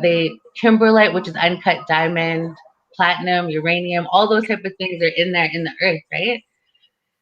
So working with young people across Canada, I was working with the National Center for First Nations Governance. I actually created a job there. I found an internship, and then I created a role there to start working with the young people. And we created a mentorship bundle, which was actually the professional development and the traditional. So you would get someone at work to say you're working for an Indigenous organization, and they would sign on as a professional mentor.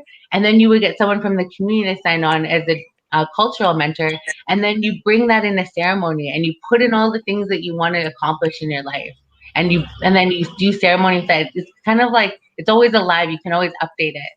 But these people will mentor you for a certain amount of time. Then we flew that to Ontario from BC, that little bundle, and we took it into a ceremony in Kenora. And when we got there, after the ceremony, what the elders told us was that, because we were working with emerging leaders, right? And they were saying, you have to work with youth at risk. If you want this bundle to go places and you want everything to work out, then you have to work with the people who are vulnerable and marginalized and aren't getting the support. They didn't have a mom and dad that flew you around all over Europe and took, you know what I mean? And so we had to do that work. And so I started working with the Ministry of Children and Family Development, not as a social worker, but in a house as a key youth worker, working with young girls who were aging out of foster care, young Indigenous girls. And then I coordinated an employment program on a Sinanamo First Nation on Vancouver Island.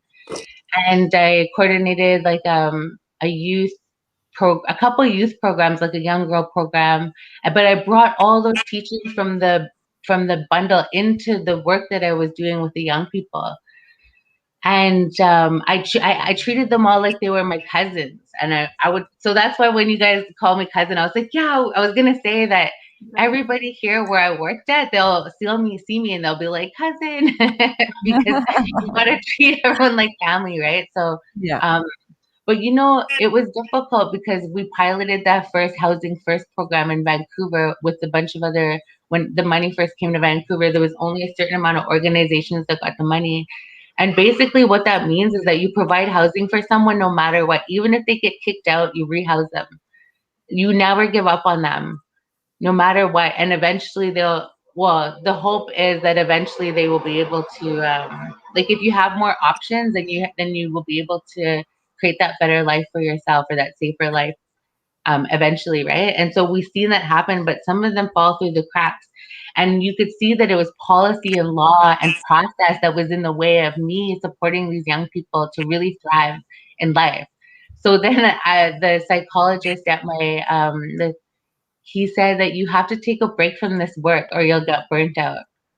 So that's when I went to do a master's in community regional planning at UBC and did Indigenous community planning. But during that time, I actually my work gave me the after hours emergency on-call phone. So I hold that phone since the beginning of my master's in 2017 from 5 p.m. till 9 a.m. Monday to Friday. So youth who are aging out of foster care in an independent living program will access that phone, but also youth have aged out of care and now are in homelessness or coming out of like mental health institutions or jail or wherever. And so I didn't want to give up that phone because I didn't want to, our young people are really important to me and I feel like they're all my family, so I couldn't stop anyway. So that's where I'm at now. I do some contract work on the side, which I probably shouldn't because I do have 4 kids. But I have a good plan in place. I have support and I have all that. But I just wanted to give you that background of how I got to where I am and why I'm doing what I'm doing. And I really take a spirit-based approach when I do my work, which means that I'm always like I went to the land here and I asked the ancestors here if I could do work here. And I had taught and I'd given tobacco to people when I went to UBC, and so following some of those protocols that I learned, growing up in ceremony and entering other people's territories. But yeah, so that's the background and why I'm doing this work. I think my report will be done in June, but I'm not sure because I have I'm getting directors, or I'm getting a steering committee, which is comprised of directors from different departments.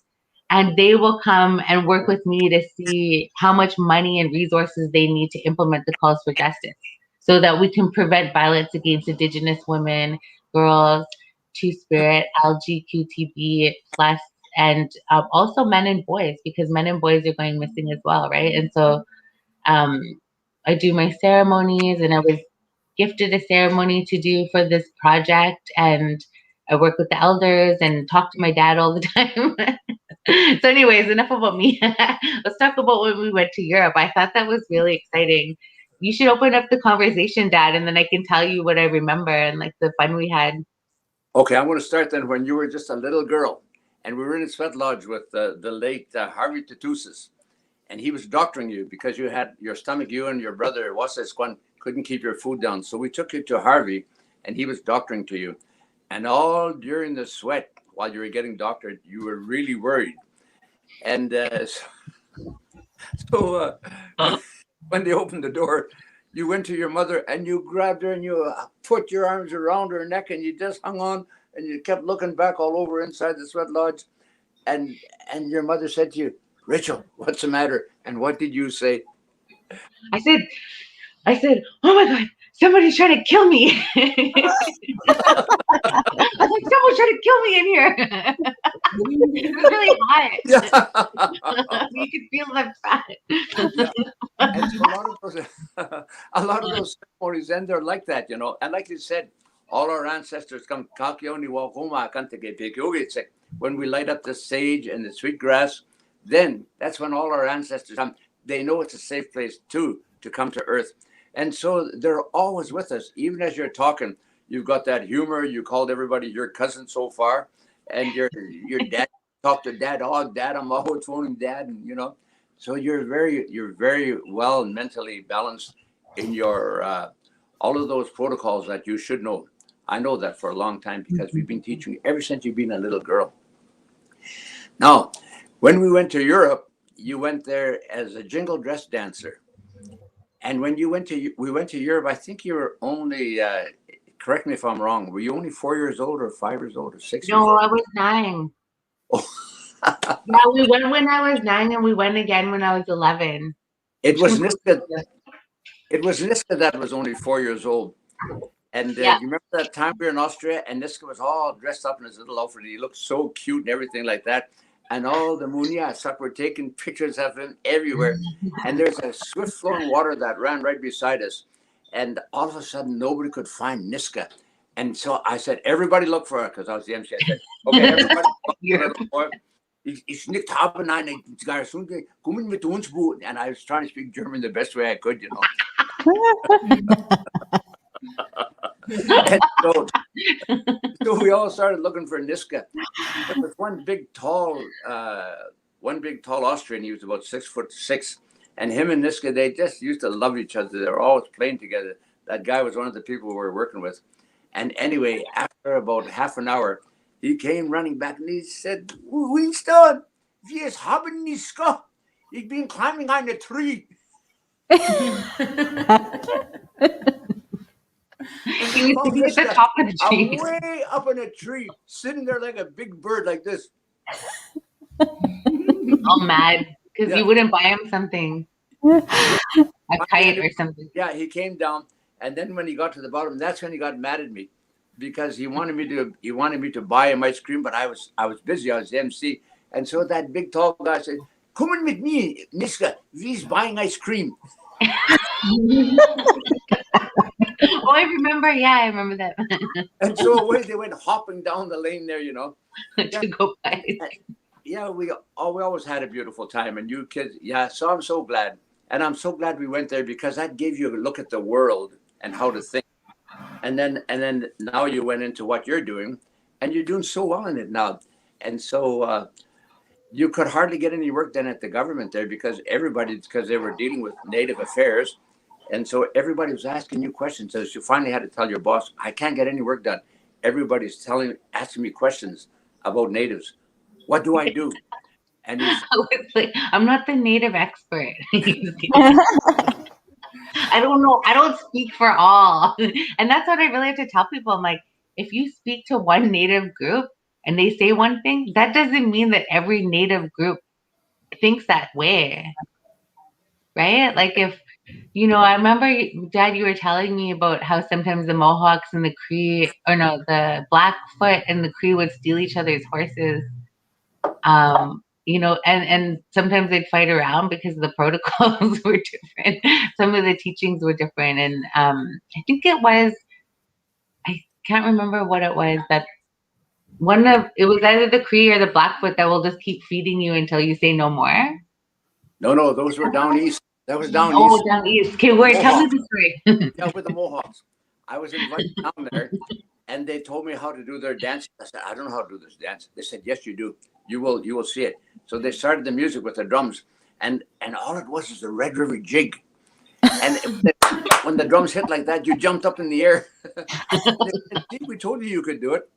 But anyway, so I went down there. Then when they fed us, they noticed that I ate and ate and ate as they kept on feeding me. I kept on eating until I was going to either bust or they were going to run out. And so after that, he said to me, "We never invite Crees anymore." After we got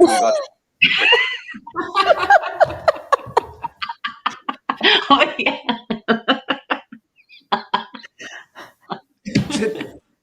"You never invite them because they never stop eating." I never forgot that. You got to tell us to stop eating. That's enough. Yeah. So it goes, and you can still follow your protocol. Is that when you are finished eating, you just don't take anymore. You don't look at them. You don't take anymore. You just yeah. That's yeah. But the Blackfeet too. I've had a very good experience with the Blackfeet. One night, an old Indian came to see me. And in the morning, I told Jerry, I said, "Jerry, you remember that picture we saw of that Blackfoot Indian? Well, he came to see me last night." And Jerry said, "What did he say?" I said, "He didn't say anything. He just stood there and he looked at me."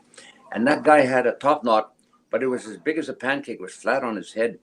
So we stopped in at a museum, and the lady said, "Hi, Winston, what do you want?" I said, "I told her what I just told you."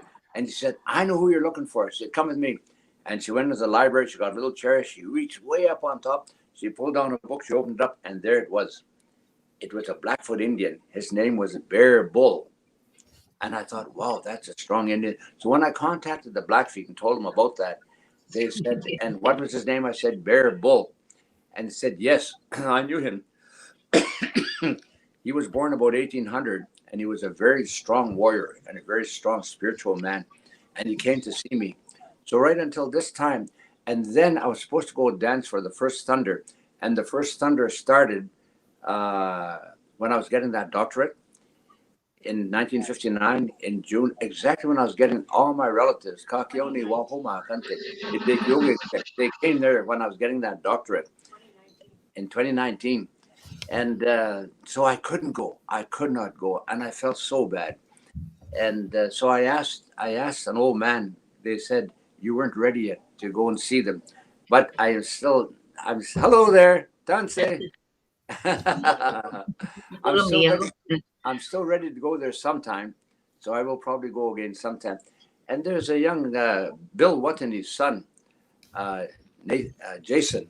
He said, I'll go with you when you go. So we'll go there. And then on the first thunders, when the first thunders come, then we'll dance all day long.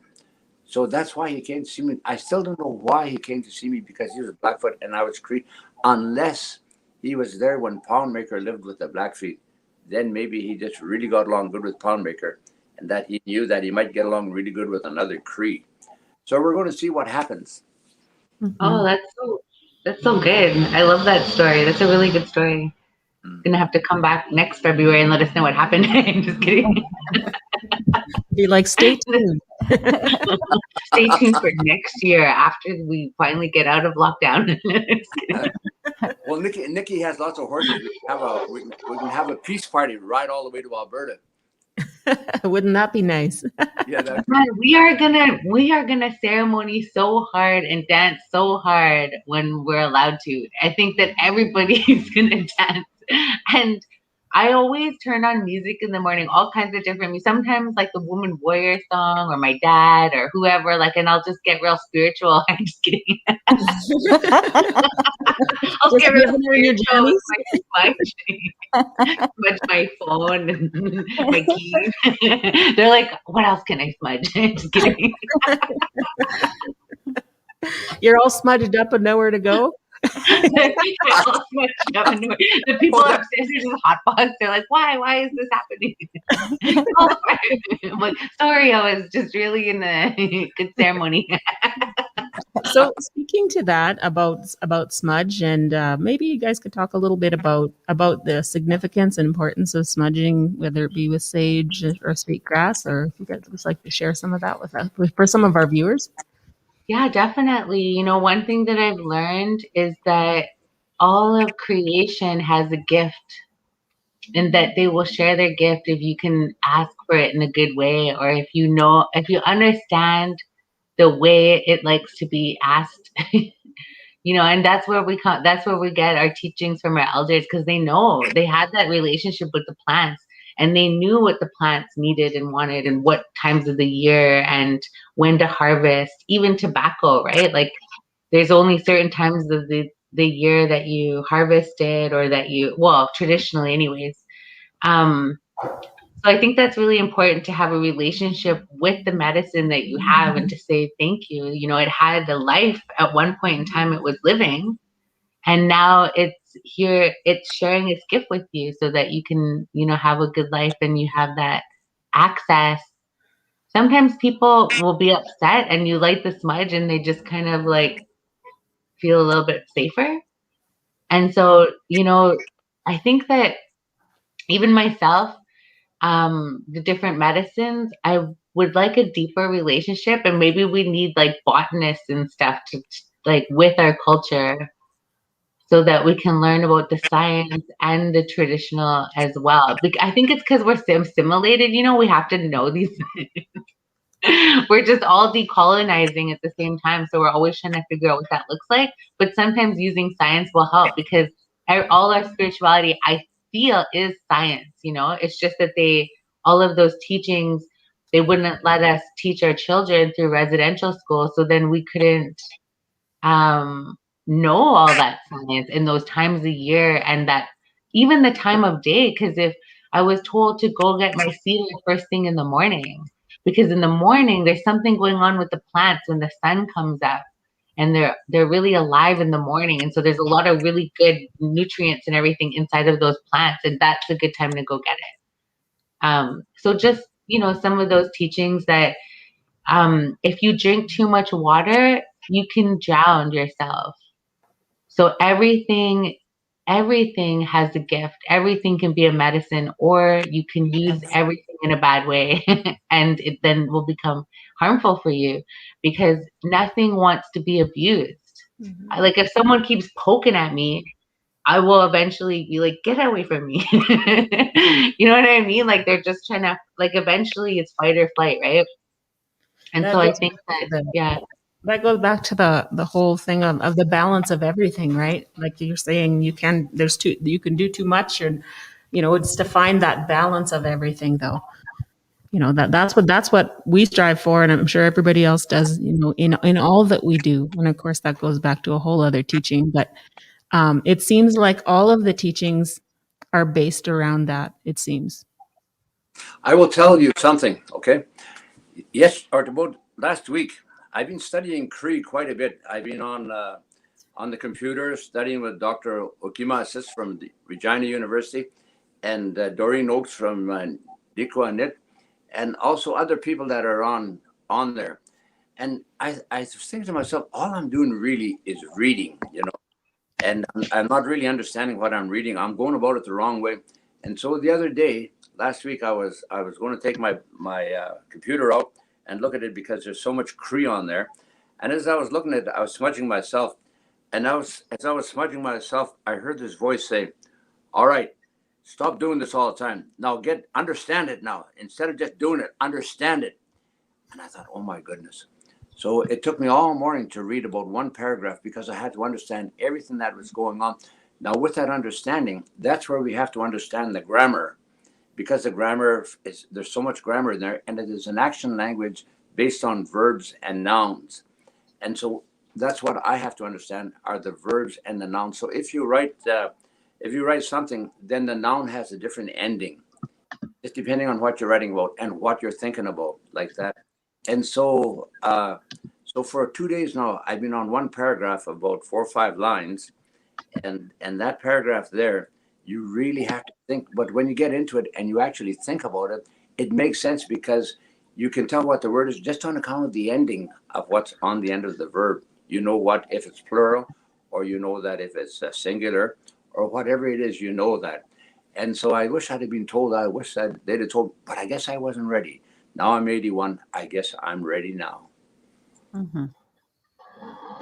Thank you for that, Winston. I have a question for both of you. Maybe we can get Rachel to answer first. What does humility mean to you? I was just thinking about that the other day. I was like, I really I think that at one point in time, it's hard sometimes your ego will get away with you because you know stuff, and then you think that other people should know these things, or you take it for granted, or you could shame someone, you know what I mean? And that I really had to put some tobacco down to, when I go into, like, if I speak with young people, if I speak with the city or anybody, I really have to put the tobacco down and smudge my mouth and make sure that I'm saying the things that they need to hear and not the things that I want them to know. Mhm. Because I started talking about, if we look at the calls for justice, it says, it'll talk about a trauma-informed approach, but then I went to a meeting and I brought that language into the meeting and people didn't like it. And I almost wanted to defend it, but then I realized, I was like, you know what? Using a trauma-informed approach includes not saying that. If that's not a good way to approach something and people are saying that, then that was the lesson that I was learning in that moment. Not to defend why I said what I said, but to listen to what the people are saying to me.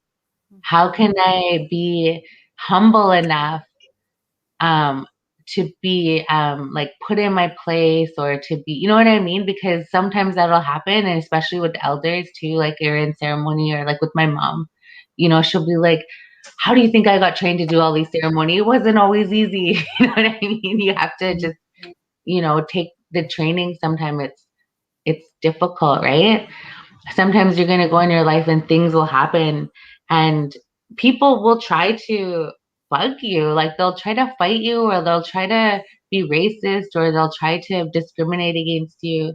And we were really talking about what are the tools and what is the language that we need to use in those moments to get those people to understand. Because otherwise, and this happens a lot, is that we get sick of being treated this way in Canada, in our own territory, in our own lands, by these people, and they treat us this way, and we get sick of it. Eventually, we get emotional, and we may lash out, we may raise our voice, we may swear. But what is the language that we use in that moment? And I'll just tell a quick story, but I was at a restaurant with my daughter, not the one that was here. I have another older daughter. She's 18. Her name is Nate. And we were at a restaurant with one of my friends, and we went to the table. Like, so you go to the table and then you go up and order your stuff and then they'll bring it to you. It's kind of that restaurant. And so the table was dirty and there was napkin on it and there was like writing. So we went to order our food. We said, could we please get our table wiped? And she said, yeah, for sure.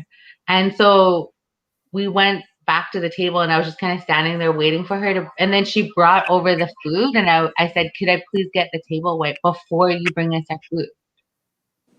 And she goes, "Ah," and like puts the food down on the table next to it. So I went to the washroom to wash my hands. I come back and Nate says, that lady was acting really annoyed and made us feel uncomfortable. So I went up and I said, could I speak to the manager? And she says, well, I'm the manager. And I said, okay, well, I want to talk to you about our experience here this morning and that we came here for breakfast. And I'd asked you to wipe the table and you still brought food to the table without, asking someone to wipe it. And she goes, well, I'm really busy here. I'm the only one at the front. I'm so busy. And I kind of was a little bit upset because right before we ordered, a man had come in and looked around and there was nowhere to sit. And so she walked around behind, went to somebody's table and kicked them out for this man so he could sit down there. But she couldn't wipe our table, right? So I said, well, I was like, well, before we would get our food, we could wait for our food if you want to wipe the table first. That's what we asked for. And she started to get upset. She said, well, you sat at the table.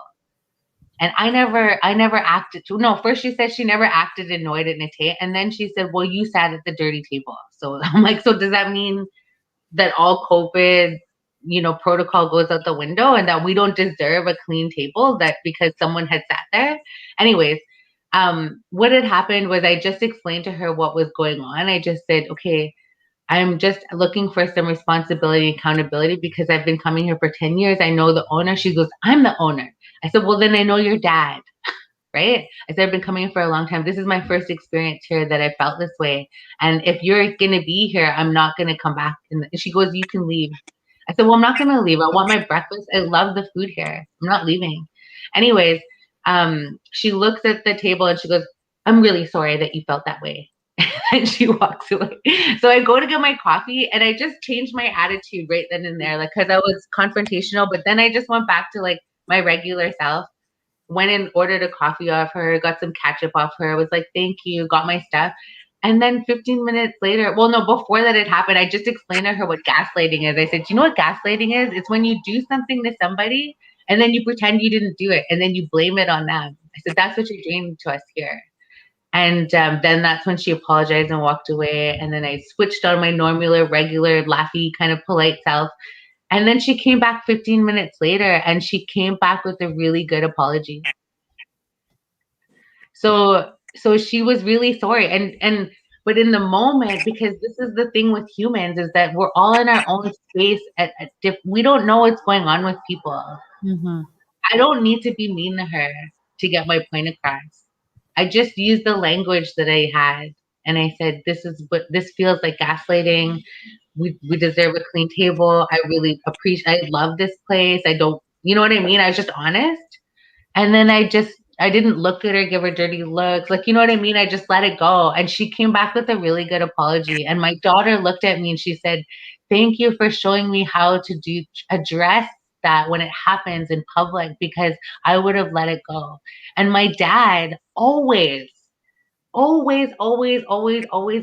stood up for all of us and stood up for everybody. And he would even raise his voice. He would be like, and he would puff up his chest because he's a real big Indian. Just kidding. Real stoic. He'd look real stoic this way. As if he was waiting for ancestors to ride in on horses. Just kidding. He would say, get out. Just kidding. No, but really though, And so one time I was talking to my mom and I think I was being really lippy with her, and she said, "You better watch out how you talk to me, because I have spirits that protect me, and they won't like it how you talking to me like that." And so I was like, "Oh," and that was a lesson, like you really got to be careful how you talk to people. Everybody has a spirit, and we got to be humble, and that's that teaching of humility, right? So thank you for asking me, because I really appreciate sharing that story. Just happened last weekend, so I've been talking about it. Just kidding.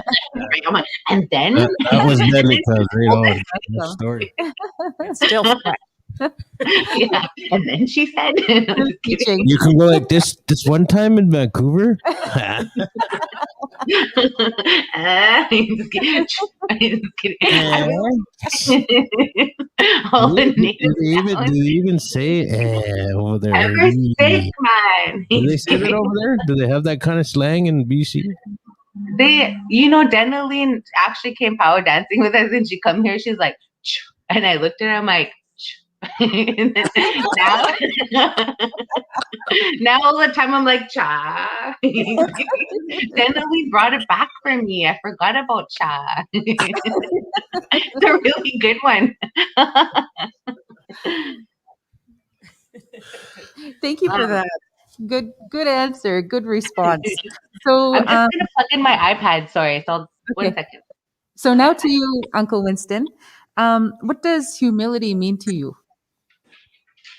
Well, it's kind of like Rachel said, that if you don't, like her mother told her, be careful how you talk to me, because I have spirits that look after me.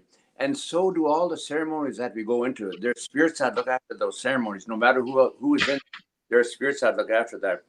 And I just got out of the Army, and I was a sergeant in the Army. And so I was feeling pretty good when I got out. I had a good job with the Saskatchewan Indian Cultural College. And I was invited to go to a shake and tent ceremony. And I went in there. And I had never been in one before. And so my cousin, Rodney Sunyas, had told me how I have to act in there. But when I was sitting in there, everybody was sitting down. Everybody had their heads down like that, waiting. And so far, the lights weren't turned out yet. And everybody was just waiting like that. And I was sitting like this against the wall. I was sitting like that, had my arms crossed. I had my sitting up straight like I was a soldier, and looking out like that. And my legs were right across the floor. They turned the light out, and the very first thing that happened, it was like somebody had taken a big stone and thrown it at my head and missed, and just smashed into the wall right behind me. And at the very same instant, somebody grabbed me on the head like that and pushed my head down like that, right down to the floor. Consequently, what it taught me was, do not think you're somebody when you are just the same as everybody else. And from that time, that taught me a big lesson. Bang, just like that. I learned that lesson quickly. And that's what I think about humility. Don't try to think you're something that you're not. You are just who you are. Be satisfied with that and make yourself better. Awesome. Awesome advice, Uncle. Yeah, that way. I do have one more question. We do have another speaker coming up, but Uncle Winston will be joining Celeste. Oh, okay. Teachings. Okay. So I do have another question for you, Rachel, cuz. Thanks, Kazi. I can't wait to come visit. I'm just kidding. I'm coming to your house first for tea and panic. I'm just kidding. Right. Remember. I'll remember. Yeah. So one of the questions that a lady had posted in our chat from the last podcast, it says, how do I go about learning and teaching my own children during this time? During this pandemic, like lots of people want to do the ceremonies and they want to teach their children. And how would we go about it at this time? It's amazing about technology, because I am able to join more Zoom stuff now than I was before, because there's a lot of cultural stuff happening in Vancouver, and I live in New West, so it's about a 30-minute drive. And there is some stuff here, so I try to go to, but now I can access more things online, like Cree speaking class, Anishinaabe. People were doing a naming. So a program got a name from the Musqueam people here, and the actual naming ceremony, the parts that they could film were online, and so we could see and learn some of the protocol of the people's territories that we're living on. And so yeah, I think that if we could find, it would be really good. I know Nathan has set up like an employment page, but it would be so cool if we had a page that said, where's all of the cultural online teachings? Because maybe right now, for the next 5 months, every Tuesday, there could be a Anishinaabe class that they could join. Actually, Pacific Association of First Nations Women in Vancouver has Cree classes. Mhm. You know, so people could learn Cree, and then the elders and everyone come in, and that's when they start teaching these teachings, right? And so we could be listening. We could get little sticky, oh, you know those little label makers? Yeah. Just go label, those label makers are fun. So just label everything too, and then when they ask for it, you know, if they say, can I get a sugar, or can I get the syrup or whatever, then you say, okay, ask me, and then what's the, because little kids like to learn. When they go to school, they're always learning, and they like it when they get it right. Yeah. So you can say, oh, okay. And then eventually when they'll start learning those little words, eventually they'll learn how to put it together, especially if they're just listening. And then podcasts like this, I think, are super important. I read some of the comments in the side from the previous, you know, people talking about reaching out to elders and growing up with culture. I think that it's really important for us to have these conversations, to know that we're not the only ones.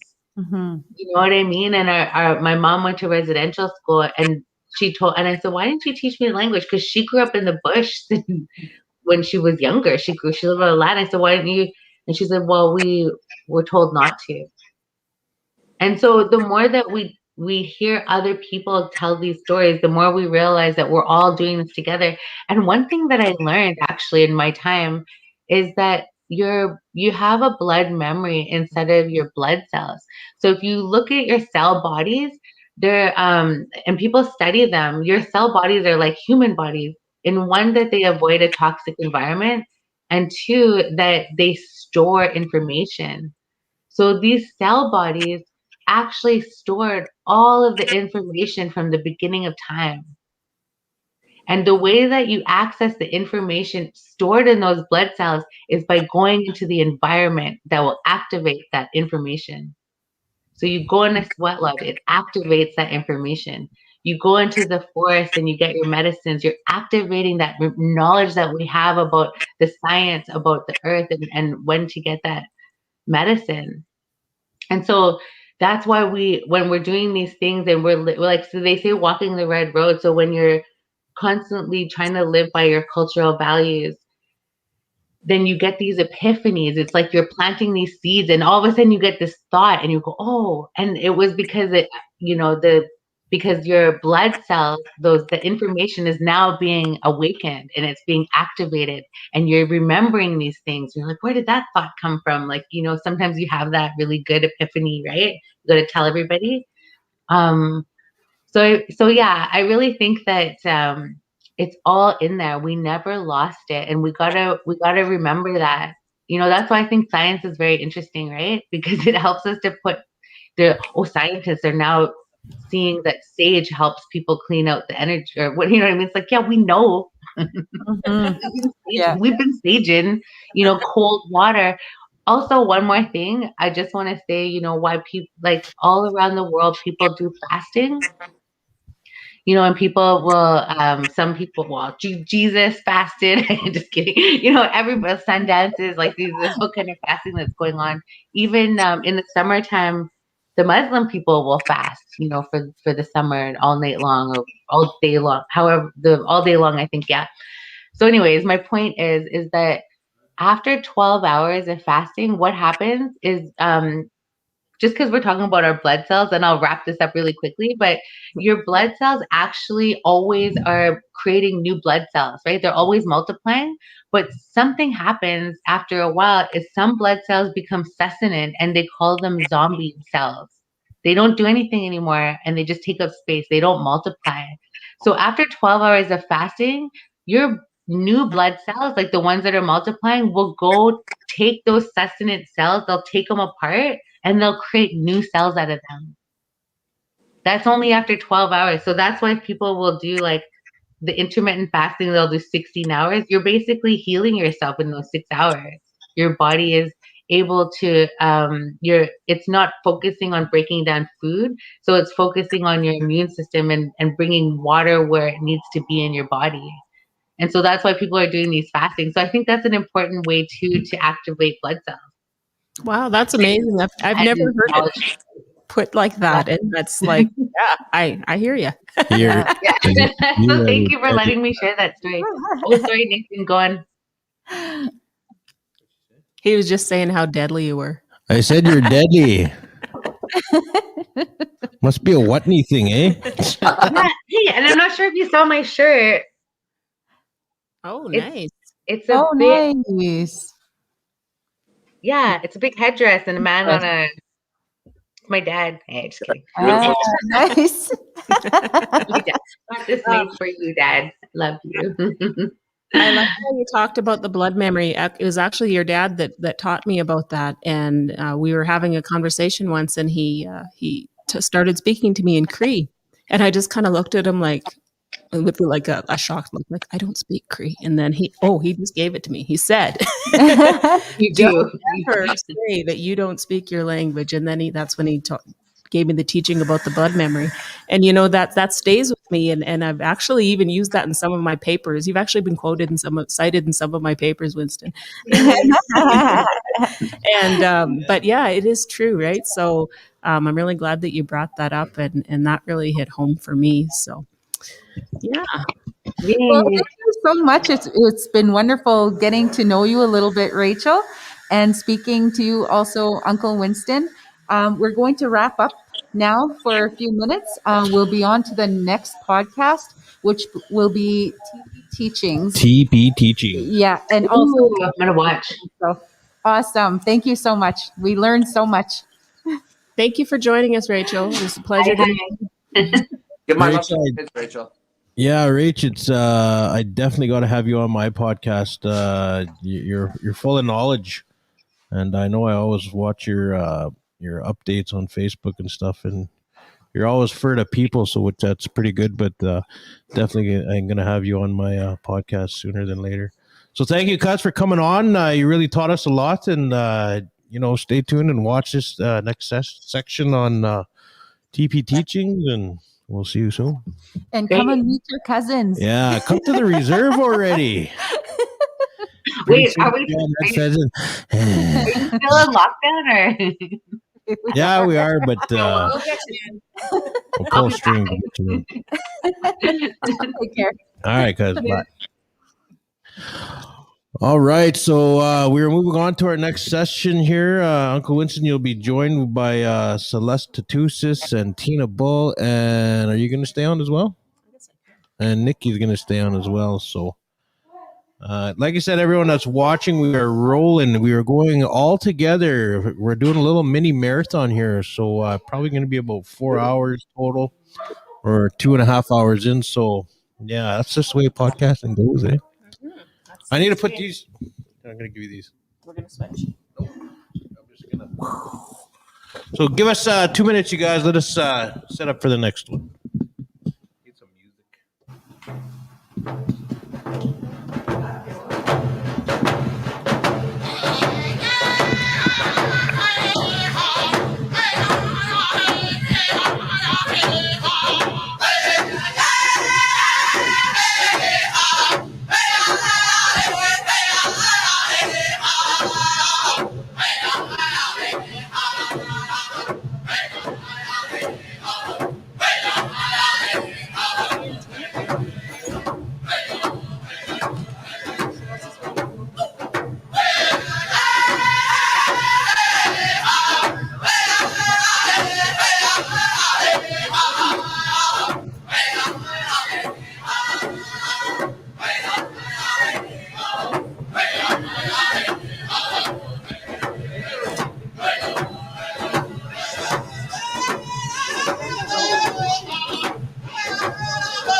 heal up.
Turn the music off. It's so loud.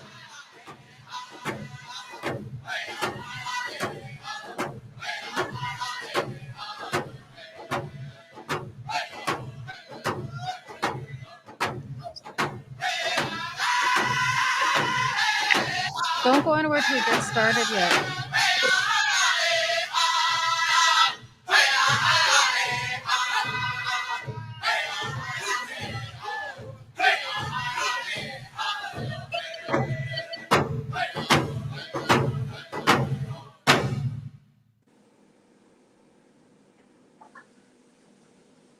Fix it.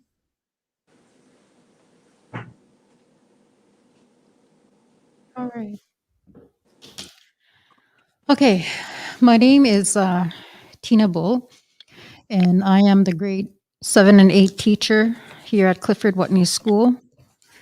So I'm going to do a little bit of a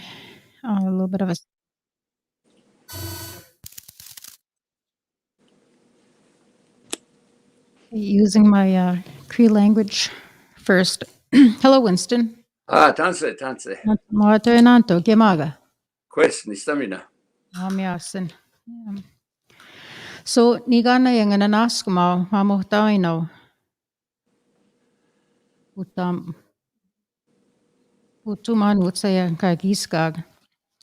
Utena kutaman istaya. Hitay pinisi taupaig. Kabmam skutama. Umagiway hemiosig. What we call to share with the other people that are kantutag, that are listening, that are watching. The topic that we're going to be talking about is TP teachings. So I'd like to thank my interviewee is Ms. Celeste Tusis. She comes from Palmaker, and she's been a good long-time friend of mine.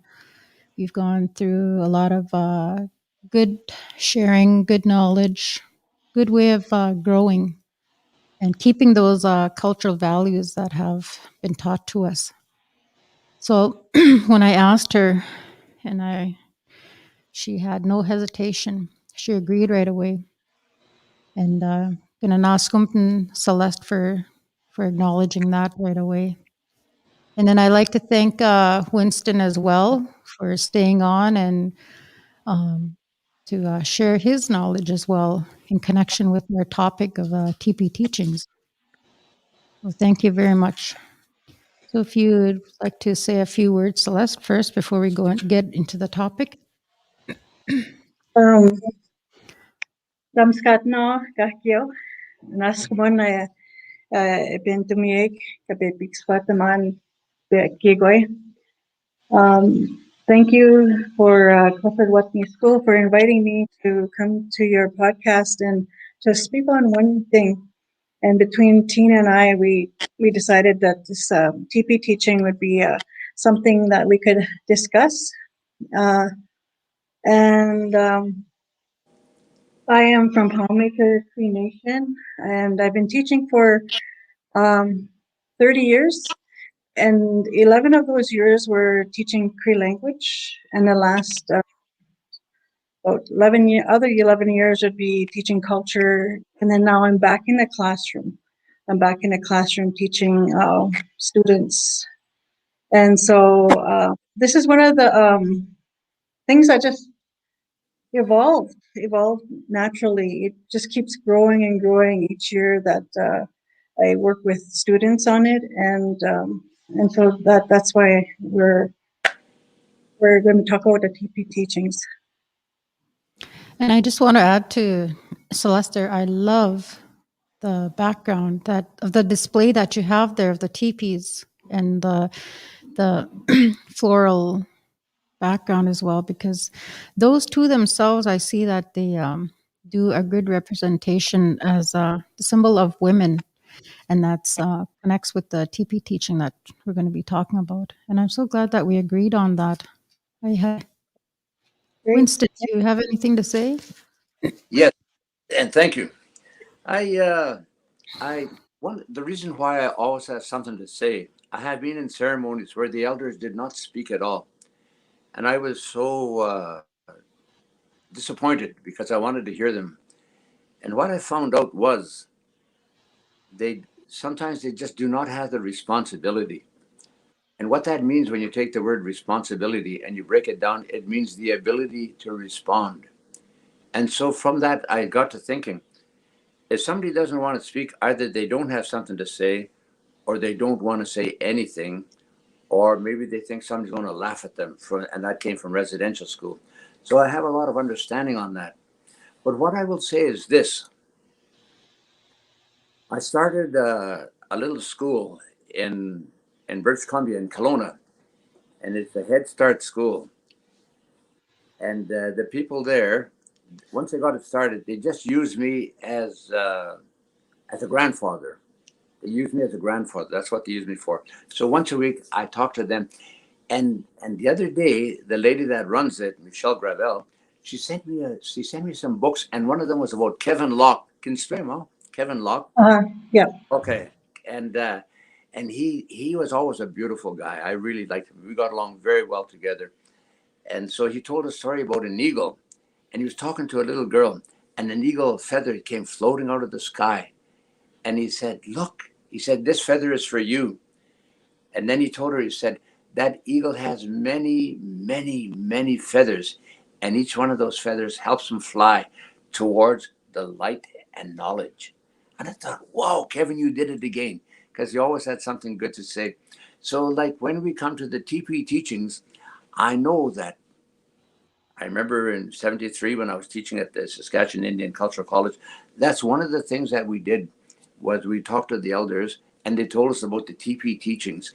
And for every pole that was on there, there was a teaching for that. And all the little sticks at the bottom that held the TP down, there were teachings for every one of those sticks. The direction the TP was pointed, there was a teaching and everything about that. And that's who we are.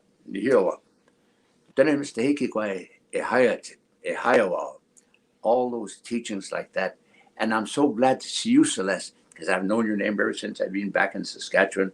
And also yours too, my dear. I know you. I heard about you ever since I've been back in Saskatchewan. So I'm so glad. And I'm so glad to see my daughter. I was glad to hear her talk. I've never heard her talk in a public venue before. But I know that where she is, she's always talking. And one thing she didn't say, when she asked her boss, she said, "What am I going to do? I can't get any work done. Everybody's always asking me to help them." She said, "Quite simple, my dear." She said, "Just charge them $400 an hour." And so everybody stop asking her questions. Money talks, eh? Yeah. So anyway, that's what I wanted to say. And it was so good to see all our cousins together like that. When you said, "Hey, cuz," she was so happy to hear that. And yeah, so this is just great. Yes. Umaga, yeah.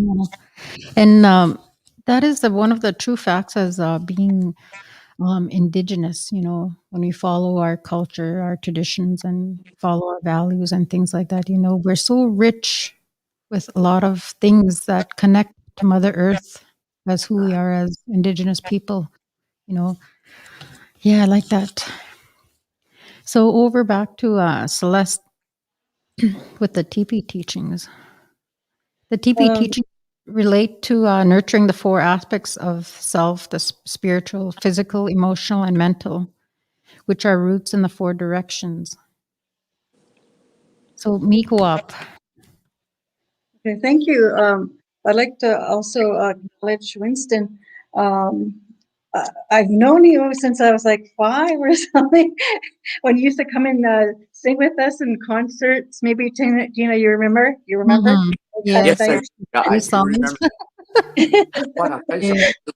One night I was coming home and I stopped in a hotel, but they said we have no more rooms together. And she said, "Aren't you the guy that teaches all those little Indian kids at Poundmaker and Sweetgrass?" I said, "Yes, I am." She said, "There's a room for you. I'll make one for you." And she gave me a room. She didn't charge me for it. So you kids gave me a free room one night. Yeah, and that was like for us, it brought us so much joy because we didn't have that before, to have an Indigenous person come into our school and share our language with us. So you brought us so much joy, and when we were younger like that. Just want to share that right now. Oh, thank you. Thank you. Thank Yeah, you. and Mhm. also with the Saskatchewan Indian Cultural Center, which is where this was developed, right? Yes. The TP teachings and Smith Atimoyo, Oh, acknowledge him, yeah, for sharing that with the people and all the elders back then. mhm. So thank you. I'm going to start with myself. Um, well, I've had Mary Lee come into the school to talk about the TP teachings and the uh, the values that are represented in the TP polls. But something more recently that happened. I've been teaching here, and I'm kind of like isolated here in the urban area. I go home once in a while, and then I visit my relatives there, and then um, one time I was here at lunchtime, and all of a sudden the principal brought in my uncle Austin, and Austin was. I didn't know what he wanted, it kind of came as a surprise because he doesn't normally stop in here. But I brought him into the room, where we could talk quietly, and right away he saw on my bulletin board and my whiteboard what I was teaching, and he started, adding stuff to my notes, filling in parts that I might have been missing. And then he said, "Well, the reason why I stopped here is because I was really thinking about reconciliation." And I'm, oh, and yeah, I was just driving by here and I was really thinking about reconciliation and the family system and what residential schools did to our people. And I'm going, oh, wow, okay. And as soon as he started writing on my board, I got some papers on the side there and started taking notes. I didn't ask any questions. I just tried to write everything down exactly the way he was telling me, because for me at that point, that he really wanted me to know something. He really was going to pass on some information about the TP teachings, and he didn't exactly start out saying, "I'm going to tell you about the TP teachings," but he just wanted to share about how our family systems have been broken down. And he works in that area. He works in the area of counseling and family and addictions. And he was so concerned that, like, he teaches the TP teachings, but he felt that there was something missing. The part that was missing was the language. What each one of these poles, how you say it in Cree, and what does it really mean? And when you hear him speak, he's really fluent. And I imagine that's what he does in spare time, is that he really studies the language, the root word. And so that's what he proceeded to do at that time. And one of the so he started to draw that teepee like that. And he said, these first three poles, that they are the foundation. They are the foundation of the family. He said, but if we can talk about mother, father, and child, but if you take the root word of each of those each one of those words, you'll help you understand the family system better. And the first poll he said was mother, nikawi, nikawi, yeah, and nikawi means nikan, the one who leads. And so in this teepee, this lodge is where all the teachings, the cultural teachings take place, and the woman is responsible for all the cultural teachings, and therefore she is the leader of the family. He said, and then the father is a Nutawi. Nutawi means nitawel. Nitawel, he can really speak. So his role is to guide, is to explain things and to guide. So the leader of the family is the mother. The father is the one who's going to guide and support the mother in raising the children. And of course, we know that awasis. Awasis means awi, on loan, on loan. They're on loan to us as parents, and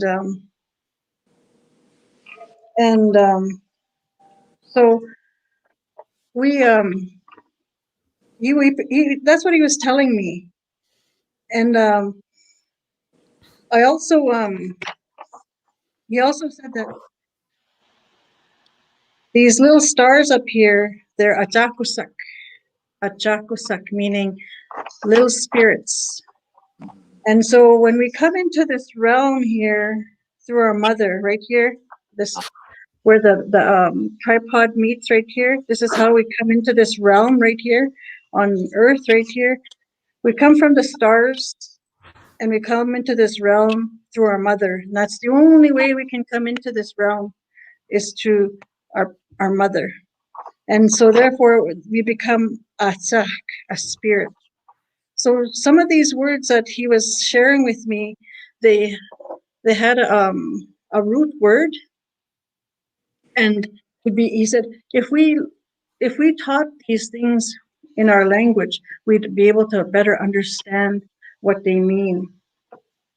And so I felt that this is something that I had to share with other people as I went along, because we already teach these things. These TP teachings, they're on the doors of our school here, every one of them. So they remind us respect, tapahteyimowin, all those different words. And then he said also that ending uwin. Anytime you hear that word uwin, it means it's a gift from the Creator. Oh, wow. Yeah. And so also he said the teepee pools, when you put all 15 of them around there like that, they represent like the rib cage of the woman. And inside there, that fire, that iskuteo, that's her heart. And and also that teepee covering, that's like that skirt. Like people have been asking about that, what the meaning of the skirt is. On this teepee, it's just like the woman, right? That skirt goes around that teepee, like, yeah. And they say like it shawls her community, her family, eh? Egoya. And you put the teepee covering on really good, it shouldn't show the poles, eh? Which das go to Maya as Gianoya Isquewag. We cover ourselves with our skirts or our shawls, whatever we may be covering ourselves with, like covering our legs to respect it, eh? And I do know a little bit about that, where just like what you're saying, Celesta, covering ourselves, covering that teepee poles. Naman your teepee. Yeah. And then the teepee, it's staked to the ground and reconnects the woman to Mother Earth. Mm. Because we are like Mother Earth, we're nurturing, and we need to keep that connection through wearing skirts. Was a teaching that goes with this. Celeste, Mhm. you know, aspina yapsisian, again, nipe ten now yakna, nemusum say that we come from Achacosac, and I never knew what he meant. This is the first time that I know what he meant, thanks to my very good friend, Austin Tatusis. He always has all the answers for everything. And now I know, now when I say that, I'll understand more what I'm talking about. I just knew Achacosac, but I didn't know that that's all the little spirits that are here. I guess that's like Kevin Locke's teachings of the eagle feather, that there's good things. As long as we have those teachings, we always fly towards the light. So thank you. And it Very makes so good. much sorry. It makes so much sense, when you're just studying your Cree language. Uh-huh. Nihewe Winoma. Here we went. It's like what Celeste was saying about her uncle there, the root word and how Uh-huh. it derives into other words, is very, very important. Just like the word "ahtagusak," you make that connection, you make that sense of understanding. I really like Uh-huh. that as well too, with the Cree language, the root words It's a that good are reminder of who we really are. Yeah. yeah, Like, Yeah. yeah, we're Yeah. spirit. Yeah, Uh-huh. mm, yeah. Mm-hmm. And if they do that, yeah, yeah. yeah. Uh-huh. Like we're gonna go back there someday. Um, like these are things that I heard before, but it didn't really connect until much later on in life. When I started teaching and learning more from different teachers, like all of these things that I learned about the TP teachings, this is the one I want to share with others so that they can understand um, how to work with our young people, that they're spirits and we have to look after them, these children. As teachers, we have to look after these young little spirits that are gifted to us. And when my daughter was speaking and she was talking about the blood memories, every morning when I drink my water, I always tell my water, Kisagitin. I always tell him that. And I always tell him, help me heal today. Teach me, make me strong. I always tell my water that. And so when she got into that and into the blood memories and the water and the offering tobacco and that, every day, you don't really need tobacco and sweetgrass and that every time you speak. So before, but I always smudge every morning. But my water there, and so when the water cells die after 12 hours, I think that's what she said, that there's new ones being made all the time. And so what somebody told me, we have to be better ancestors for our children that are going to be alive 100 years from now, that when they look back, they can say our ancestors taught us something. And so I tell them, help me learn, help me teach, help me be somebody. So even as that's going on, I'm always trying to be good for the ancestors 100 years from now. And so this is like my daughter was saying, because she needs that so much where she is. She's just about like all by herself. And yeah, and so this is so beautiful for her. She would have loved that. So for her, I will love everything you're saying. Thank you. Is there anything I add, Tina? No, continue. Okay. Good. Um, so also so let's say we teach that one day, and then the next day we ask that question, like the Cree people, they don't paint their teepees, but we do this activity in the wintertime because we can't go out and put up a teepee, which is what we would do in the fall and in the spring. So this time of the year, we make little teepees, but I also share with them, if you see in the picture behind Tina, there's a teepee there and it's painted yellow at the top and red at the bottom. And what I did was I invited a person, he's a Blackfoot person, um, Trevor Prairie Chicken, I think he's a Picani. And I asked him, like, how do you guys, I know we don't paint our teepees, but I want to paint my teepee because it's kind of like it was getting moldy. You know, it was like sitting so many years. I think that teepee behind there is like about 30 years old, and it was starting to get black from all the use. And I wanted to preserve it because it's my oldest son's teepee. And I thought if I painted it, it'll keep longer. So I had him come and talk to our students about like how they paint their teepees.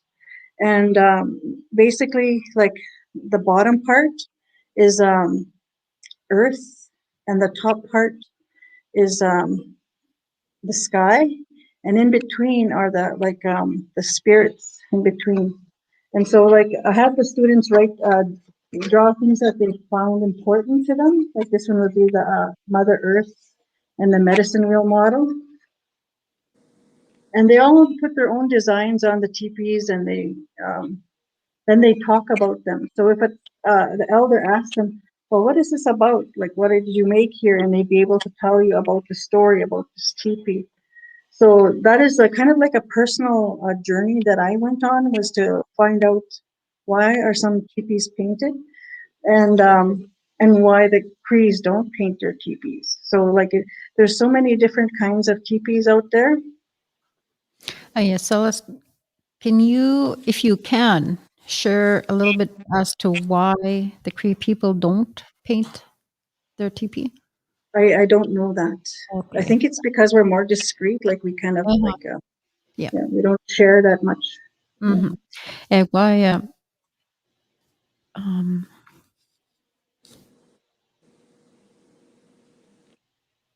And then, of course, there would be that protocol, just like what you said there with what's his name that you said from Picani? Yeah. Charlie Yeah. Prairie Chicken. He was he's a friend of mine, and you know, it was so amazing how he said we were all one nation before, and then our languages changed because of where we lived. You know, the sounds that the animals make or the birds make, the wind, you know, like that. That's how our language changed over the years. So we were all one tribe before. We were all unified. Of course, and then so like, yeah. Of course, the protocol probably would have been in play there as to for him to explain. You know, that would be really interesting. Yeah. I think I question a lot of things, like why this and that, and so I do use that protocol, like tapahteyimowin, Yeah. and then whatever we can offer them. So that's what I did there. Another thing that I do is also knowing that I'm also questioning how to do things. So in my own time, I learned how to make the teepee, and you know those tents, white tents. Yeah. So also, if Nathan, you could show the teepee poles. Also, how to where to get the teepee poles and how to strip them, and so that we know every part about making this teepee. So that's a teepee teaching too, is like how to sew the teepee together, should you paint it or not, you know. Also, the stripping of the tamarack tree, and making those poles. So you use tamarack tree for the poles? Yeah. Yeah. Yeah, we went to Canoe Lake, and we brought some back, and then we peeled them. It takes a long time. You got to really respect the work that goes into making a teepee and all the poles. Yeah. It's And what is the height of the poles that you get? it depends on the size of your teepee. Can't even remember right now off the top of my head. But the ones we had were pretty long. I don't know how much they were. Okay. No, I can tell you how you lay your teepee down so it's just flat, and then you measure from the ground to where it ties, and that is the length of your teepee. And so you got to have at least 3 feet above that your pole. That's what you were asking, isn't it? Yeah. And the protocol that you were talking about too is, from what I understand, as a little boy, I was told that we were put on this part of the earth because we had everything. Here we had buffalo, we had saskatoon berries, choke cherries, cranberries, we had water, we had grass, and we had sky, and we had all our people living together, and that's all we needed to live to be happy. And that was the protocol of why. And so the Wiawau, the Temaga, the mountains, they learned a different kind of a language because they were right near the ocean. So they had to speak a language that was akin to the ocean. And the further east you go down east, they speak different languages because of where they are and the temperature and the foliage and the water and everything. So where we are, that's where everything has been given to us right there. And that is the protocol. And that's why we speak like that. And that's why we do the things we do. That's what I heard. It made a lot to me. Mhm. Fix it. So, Well, here you go. So my students, I teach them for mastery, meaning they put it up themselves.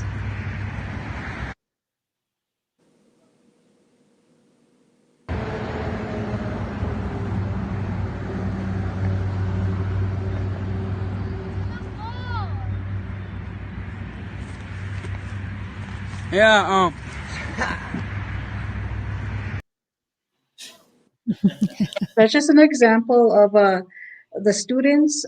We teach them once, and then they have to go and teach. They have to do it themselves a second time, and then usually the third time, like let's say some kids didn't show up 1 or 2 days, and they do it the third time. And this is the teepee poles peeling, which took probably about 2 weeks altogether with all the poles.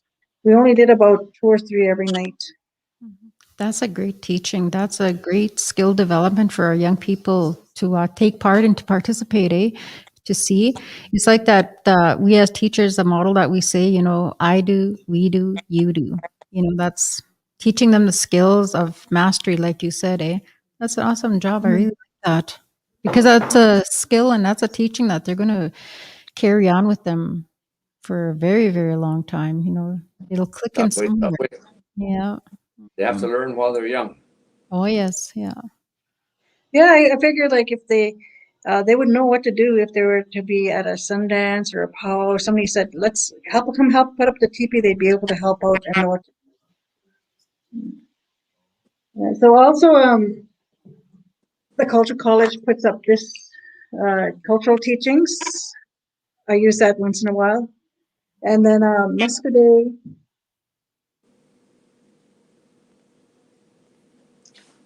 has a really big binder. It's huge. And it's geared more for elementary. And you can talk about each of those values, respect, and really get into it. Like you could do a journal entry, or you could do an affirmation, and you can show how these two are fighting. If you can see it. Mm-hmm. And you get to make a little story from that. What happened? What did they do? What caused them? How did they resolve it? So you That's do what problem solving and stuff like that. So it's a nice package. It comes from Muscadet school. I don't know where I they got use some of their, these things.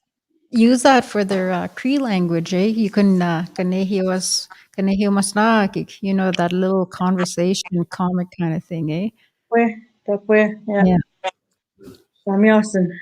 I know when I worked at the college there from 1973 to 1976, we took videos of all the old people in Saskatchewan. We went out and purposefully we had designated questions that we were to ask, and we got so much information there. And Celeste, you're probably aware of all that. You can get videos from the college, you can get teachings, you can get books and everything. We don't have anything like that here in Manitoba because it's mostly Anishinaabe here. Like my daughter was saying, Duck Ojibwe. And but more and more things are happening, and so we're going into a new phase, and we have to teach our children exactly what we're doing right now, and they will have the brains to match that up with modern technology. Because I mean, this is great. Wow. I never knew when I'd see you again, Celeste. I know, it's so good to see you guys and be able to share. And I'm happy to share anything that I'm doing here too. I love working with young people because they're the future, and we need that. We need them to know who they are and be proud of who they are. Yes.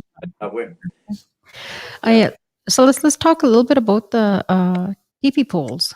You know, like the obedience, nanahihtamuin. Like I know those values can be taught in a number of ways in different subjects and things like that. But let's focus a little bit on your sharing of the poles. You can teach it like how you do it in your family, how you do it in school, and how you do it in society. How like following rules, obeying the rules of the land of the land. You know, the laws of the land.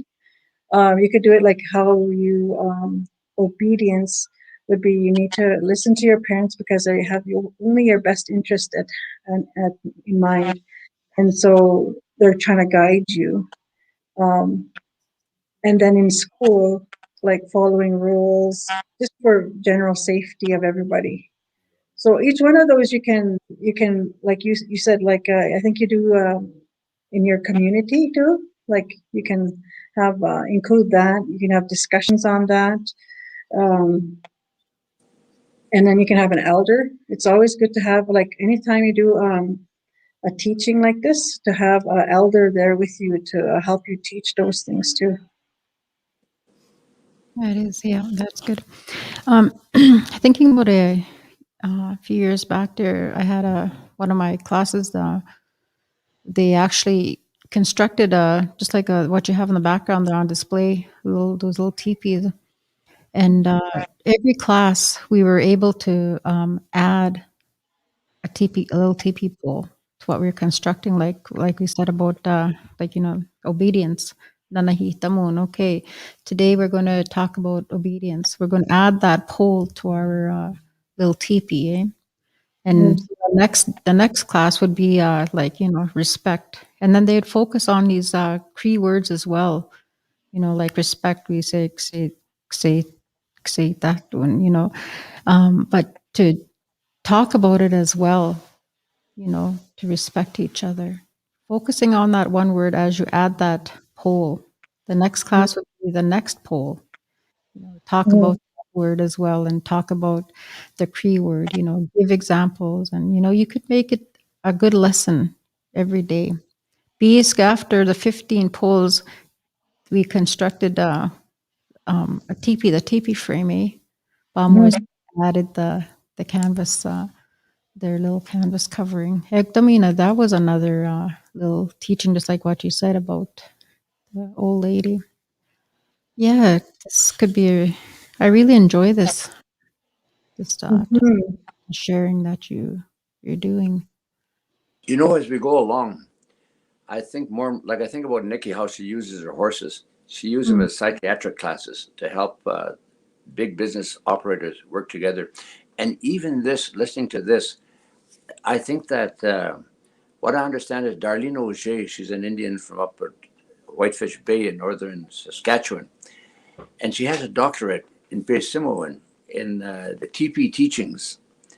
And how she got that was she, just like all of us, we always think we should be getting masters in this, we should be getting bachelors in this, a bachelor's of education in this, we should be getting doctorates in this. She got a doctorate, and how she did that was she thought there should be a doctorate dealing with the teepee, dealing with the cradle boards and the teachings of the cradle boards, which is nothing but love, understanding, and with your own people, understanding like this when you're with your own people, and all that kind of stuff. And so she wrote all of the requirements needed to get a bachelor in that, and she continued further down, and she wrote all the teachings how to get a doctorate in that, presented it to a university in Alberta, and now they've got that teaching there that you can get a doctorate, you can get a bachelor, you can get a doctorate in teaching about the cradle board. And over in Victoria, Dr. Napoleon is she's a Art Napoleon's sister, and she has a course there how you can get a doctorate in truth and reconciliation.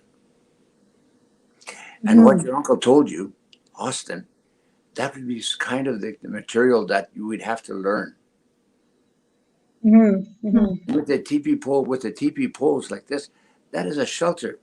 Like that's the first time I'd heard about the the shelter coming down over the legs Mhm. to keep the respect of Indian women. And all those kind of things that would be, everything would be scrutinized and people would help. Everybody would be in there giving their part as to what they know and how to put that into that course. And so pretty soon this would be not just a teepee, but it would be a psychiatric way of life. Like that door where that is, facing towards the east, and that when you leave that door, you go out into the east, into your life with prayers from your elders, like that. And so there's so many things in education, the more I think about it, that we can actually, and if we have our own Indian university, that's what we can teach.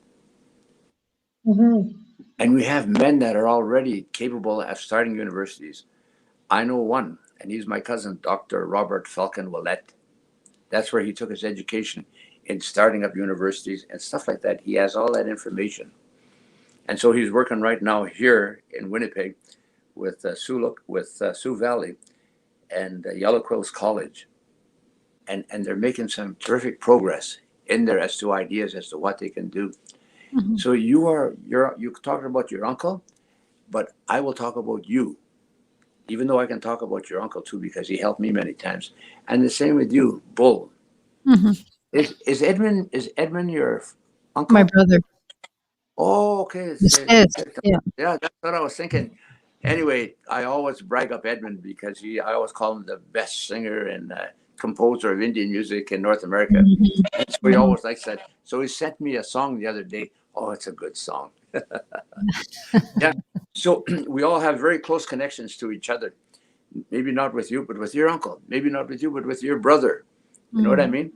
Like we've got the cement and the cohesiveness to do something really, really big. And that's what I'm doing. Like I'm still worried about that, being a better elder for the children 100 years from now. But all of that fits into the same category, the same pool of learning, stuff like that, and working together. And when you're talking about, teaching in universities, the masters, the doctors, all that, I think we as educators in the smaller schools, we call what we're doing something to help teach is what we call land-based learning. We take the kids, the students, out into the land to learn a few shared skills that are taught by the different elder resources that we are able to utilize within our community. So, like, part of land-based learning is like something like snaring, teaching them how to snare, or making the fire, all that kind of things. And along with those teachings, they're hands-on shown, so they can do it as well, like I do, we do, and then you do. So that's a skill that, that students as well carry on. And not just like Celeste little video there, eh? Part of Yeah. land-based learning that is done. Mhm. So, yeah. And then that would be like, That picture behind there is where I do my camp in the summer.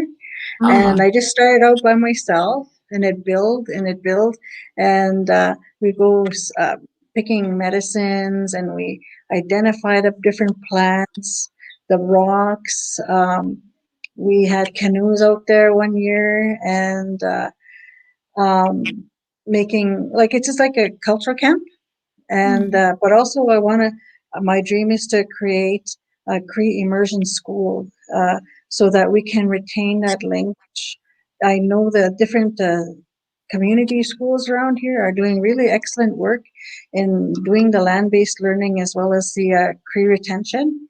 And it would be nice if we had immersion, full immersion on the land, because the land, like that Pikani man said, was that it has a way of speaking to us. It's a way to learn the language.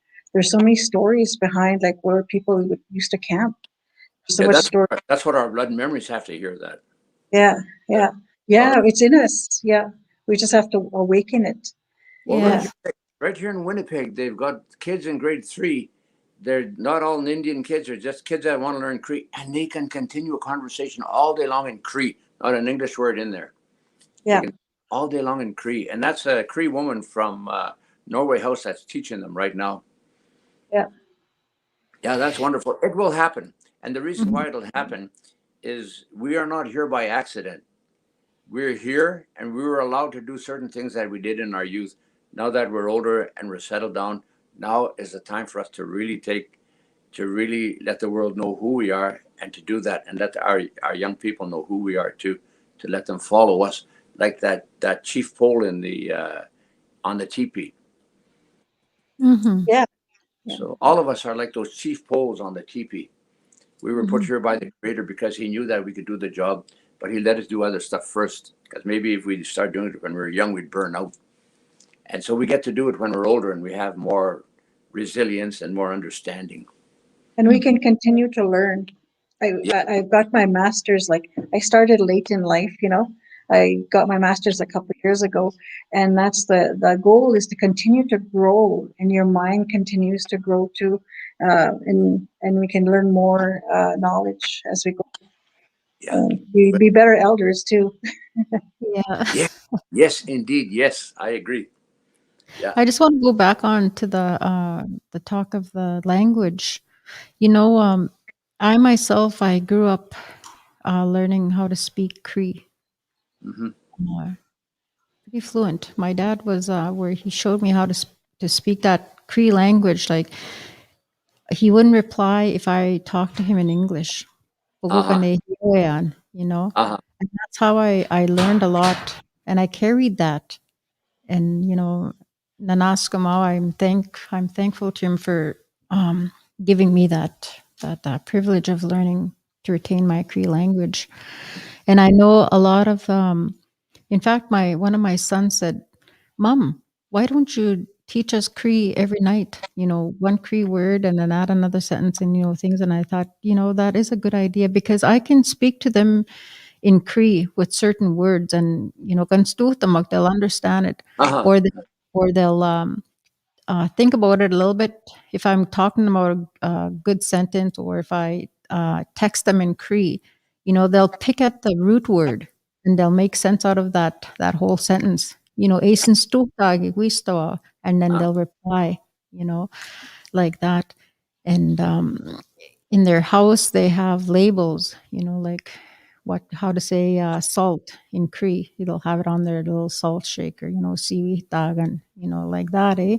So little things like that in the schools itself. Like our schools, our Cree teacher, she does a good job teaching the students the Cree language. But the key thing is at home now.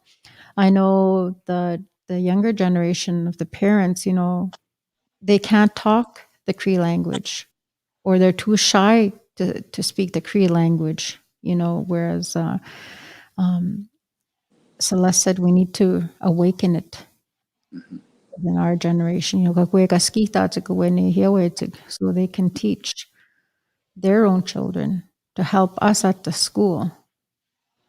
So I always think that's a very, very important little topic there as well.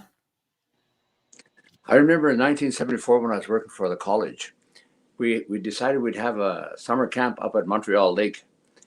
And there was myself, and there was Dr. He was a Watani, Gerald Watani, and Serene Stump, and a couple of people like that. And so we went up to Montreal Lake, and we were there in the summertime. And this old man came in to visit us. We were trying to figure out how to say all these words in Cree, and we couldn't think of anything for pepper. So we asked that old man how to say pepper in Cree. He said right away, "Peppa."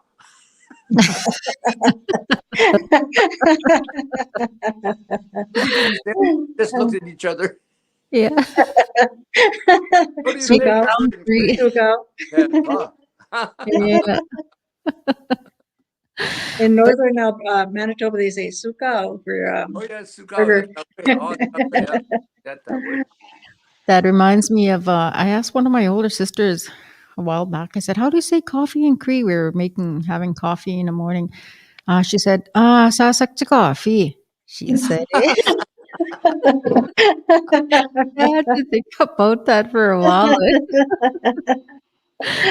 Never forget Oh, that. they come up with some good ones, eh? Yeah, yeah.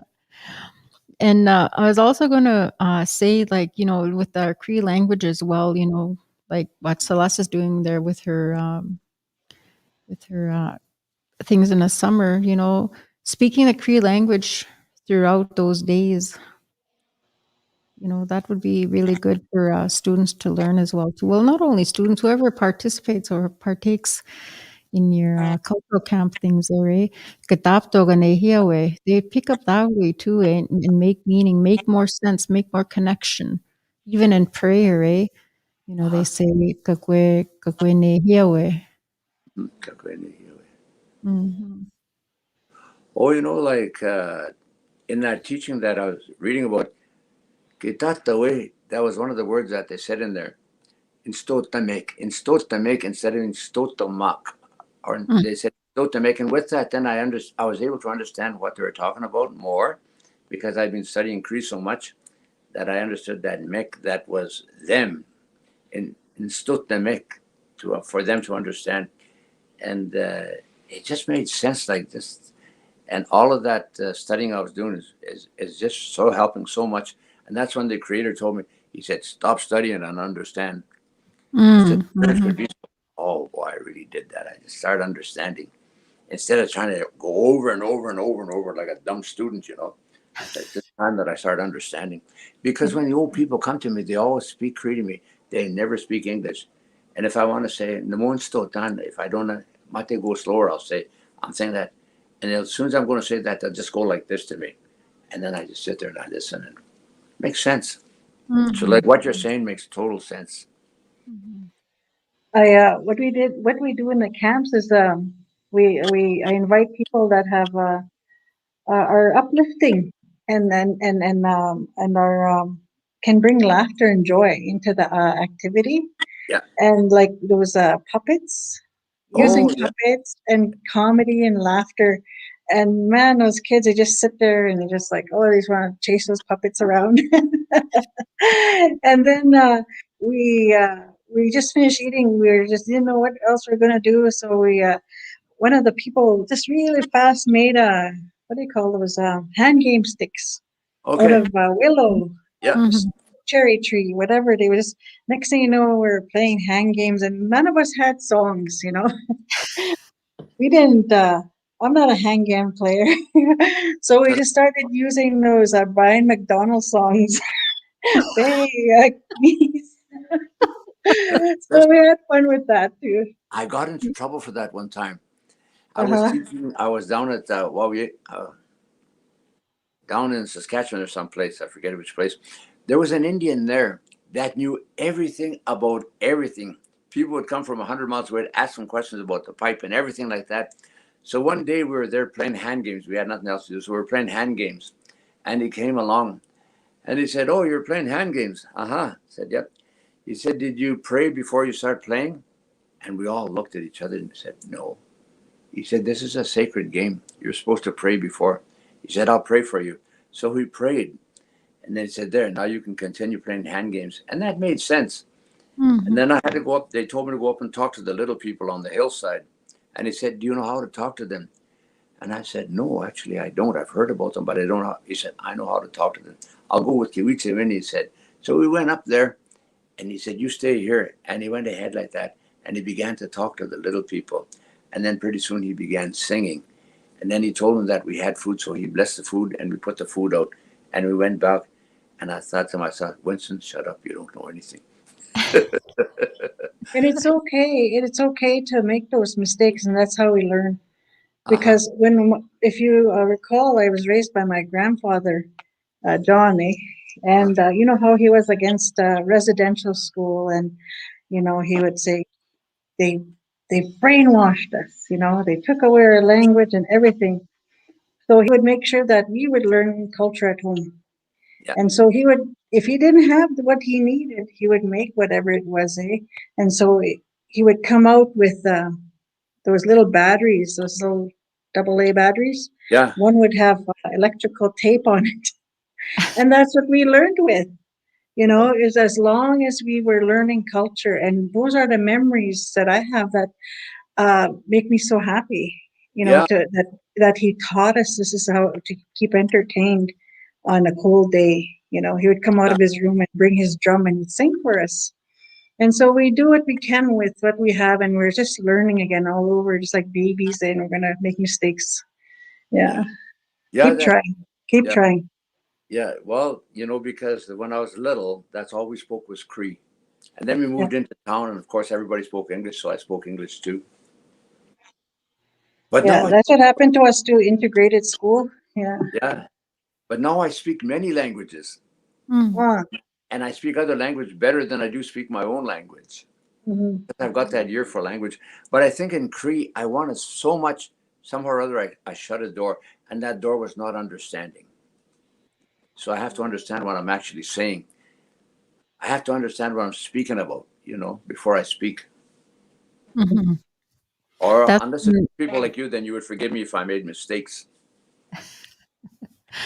that's like It's when I okay. university, you know, you get so involved with speaking the English language, eh? You learn all these high vocabulary words and a higher way of thinking and, all this kind of stuff. Like you think like, oh, I'm real smart, I'm real intelligent, kind of thing because you're in university, eh? But one thing my late dad always reminded me of was, how rich now that I had convocated, when I got off that stage, when I received my B.Ed, he said, I was rich now learning the Western way of teaching, but not to ever forget my way of teaching as well. So I had to have that balance when I was teaching in the classroom, because I am who I am and I will always be who I am, you know. As over here, do and share with what you went out to learn for your people, for your community, for the children that I'm teaching. That's something that's very, very important, and I will never ever forget that. And I take that as not only as a thought, as a teaching, and I hold that within my heart. That's when I learn a lot of different teachings going throughout my life with our cultural and traditional way of life, I retain a lot of that within my heart. I try to remember it. I try to, I guess, memorize it to carry on. Eh? Sometimes I have to write things out to help me and stoot them on, to remember it at times, things like that. Eh? But as time goes on, when we share things, it just comes out naturally. And I envy a lot of the older people. It doesn't even have to be older people. It's the younger generation too. They have gained a lot of knowledge throughout their time with different teachings, things like that. And it's become so easy. It becomes so natural to share and to speak within a certain topic. Eh. So when I'm listening to both you and Celeste, you're doing a very, very good job. Even like you said, if we correct each other, nothing wrong with that because we learn. We learn along the way, no matter how old we are. We may miss a step or something like that, and it's recovered. Well, for a minute there, I thought you were going to just be like your brother. You said Edmund's your brother, eh? Yeah, he's my But older brother. I know who I am, and I am what I am. Mom, Popeye the Sailor Man. I was waiting for that. Yeah. But you have a different kind of humor, I guess. Yeah. I'm the one I'm the one in the family, even though I'm the youngest one, it's more like I'm the turn to person. Uh-huh. I have to, I guess you'd call the pillar, eh? No matter how old your siblings are.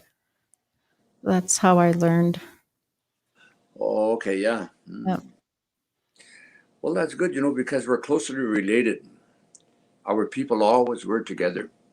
So, like when I'm sitting here with you two girls there, it's like I'm sitting with my sisters, my close relatives. That's so beautiful for me. Well, it's beautiful for us to sit and listen with you and, talk with you. It's like that, listen to you. And we're talking about the same thing. It can't get any better than that. And we're Mm-hmm. saying We have the same blood memories, the same language, the same land. Kakioki, why? Hmm. Yeah. Tenemiwas. And that's why I thank the Creator, you know, during our days when Kawan Sky, when we wake up, you know, like there's a purpose, there's a reason for things that that are given for you every day. And like sitting here listening and talking to about it, you know, about this TP teaching, because there was about two or three, I think it was about three topics that Celeste shared with me that she could do. When I went through them, you know, like I want to learn all about them, eh? But you know, I've seen them, I've learned them, I shared with them, and then I thought to myself, I'm just going to leave it for a couple of days. So I told her at your discretion as well, eh? Next thing you know, it was like kind of geared more to TP teaching. And when I'm listening to Celeste talking about it, you know, "Utitaw, gigway, a spike," you know, things happen for a reason. And that reason now that as I'm listening is because, you know, Iskwewak, Nehiwaskwewak, we're Cree women, you know, and we have what she's talked about, you know, some of those importances within the TP teaching. And then, you know, when I'm listening, I'm thinking, you know, this was a good topic that we talked about, that we shared, that she shared, you know, things as well. Yeah. Mm-hmm. So I guess Mr. Nathan over here said, "Time's up." Rolling his own here. But there again, I'd like to thank you very, very much, Ganaskumtna, for you know, coming in to participate. With that, Celeste and Winston, any last words, questions? Well, anyway, for me now, I Hello. will look at your face, Celeste. When I am studying, I'll go into my mind and I'll see your face, and I'll also remember what you said. That just keep on trying, and you know. But the Creator told me, stop. Just keep on trying. Just do it. He told me that, so I've got to do that too, you know. But I'm so glad to think of all of you like this in a good way. You're all close to my heart, and I love you all. Yes, and thank you. And along that lines too is to also to be not to be rigid, but to also really try each day to really learn more and more Cree. And I know that's going away from our topic of the TP teachings, but it also, for me, it all comes together as well. So I'd like to thank you. I really enjoy these stories that I'm listening to every day, and you're doing a great job with storytelling. Hi, Nas, come on. Awesome. Thank you, Celeste. We really appreciate you coming on today and being Miss Bull's guest for TP teaching. So we'll see you soon. Anyway, we'll bring you on again, and we're going to be continuing to do this anyway. So thank you for coming on. All right. Bye. Oh, you're still there, Uncle? No, I already said my piece. Goodbye. Oh, no. We are, well, that's good.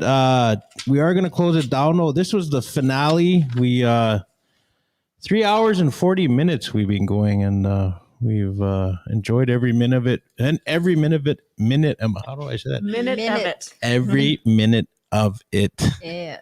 And yeah, we started February, when was it? February 2nd or something? Yeah.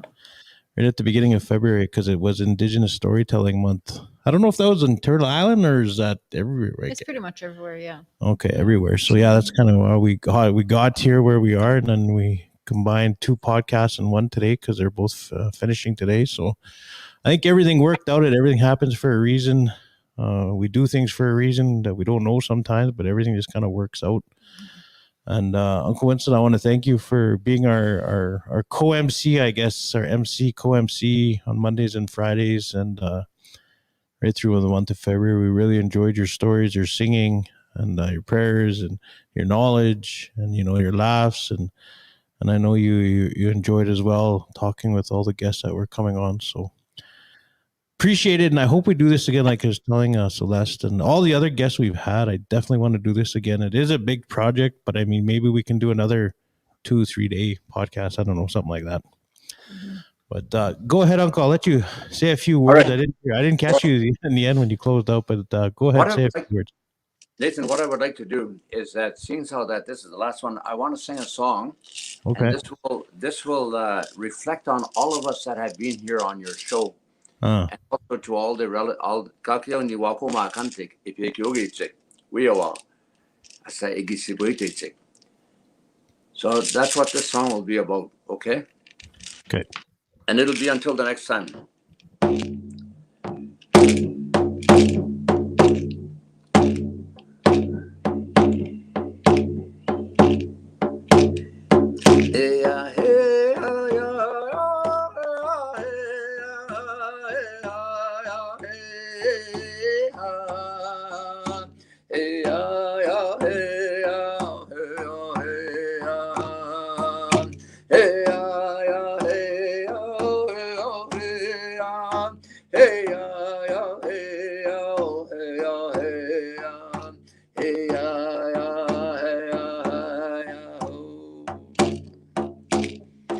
When the sun sets over the world, I'll be thinking of you. I know you are far away. No matter where you are, I still love you just the same. Hey, yeah, yeah, yeah, yeah, oh. When the sun sets over the world, I'll be thinking of you. I know you are far away. No matter where you are, I still love you just the same. Hey, yeah, yeah, yeah, yeah. Hey, yeah, hey, yeah, yeah, oh, hey, yeah, hey, hey, yeah, hey, oh, hey, oh, hey, yeah, oh, hey, oh, hey,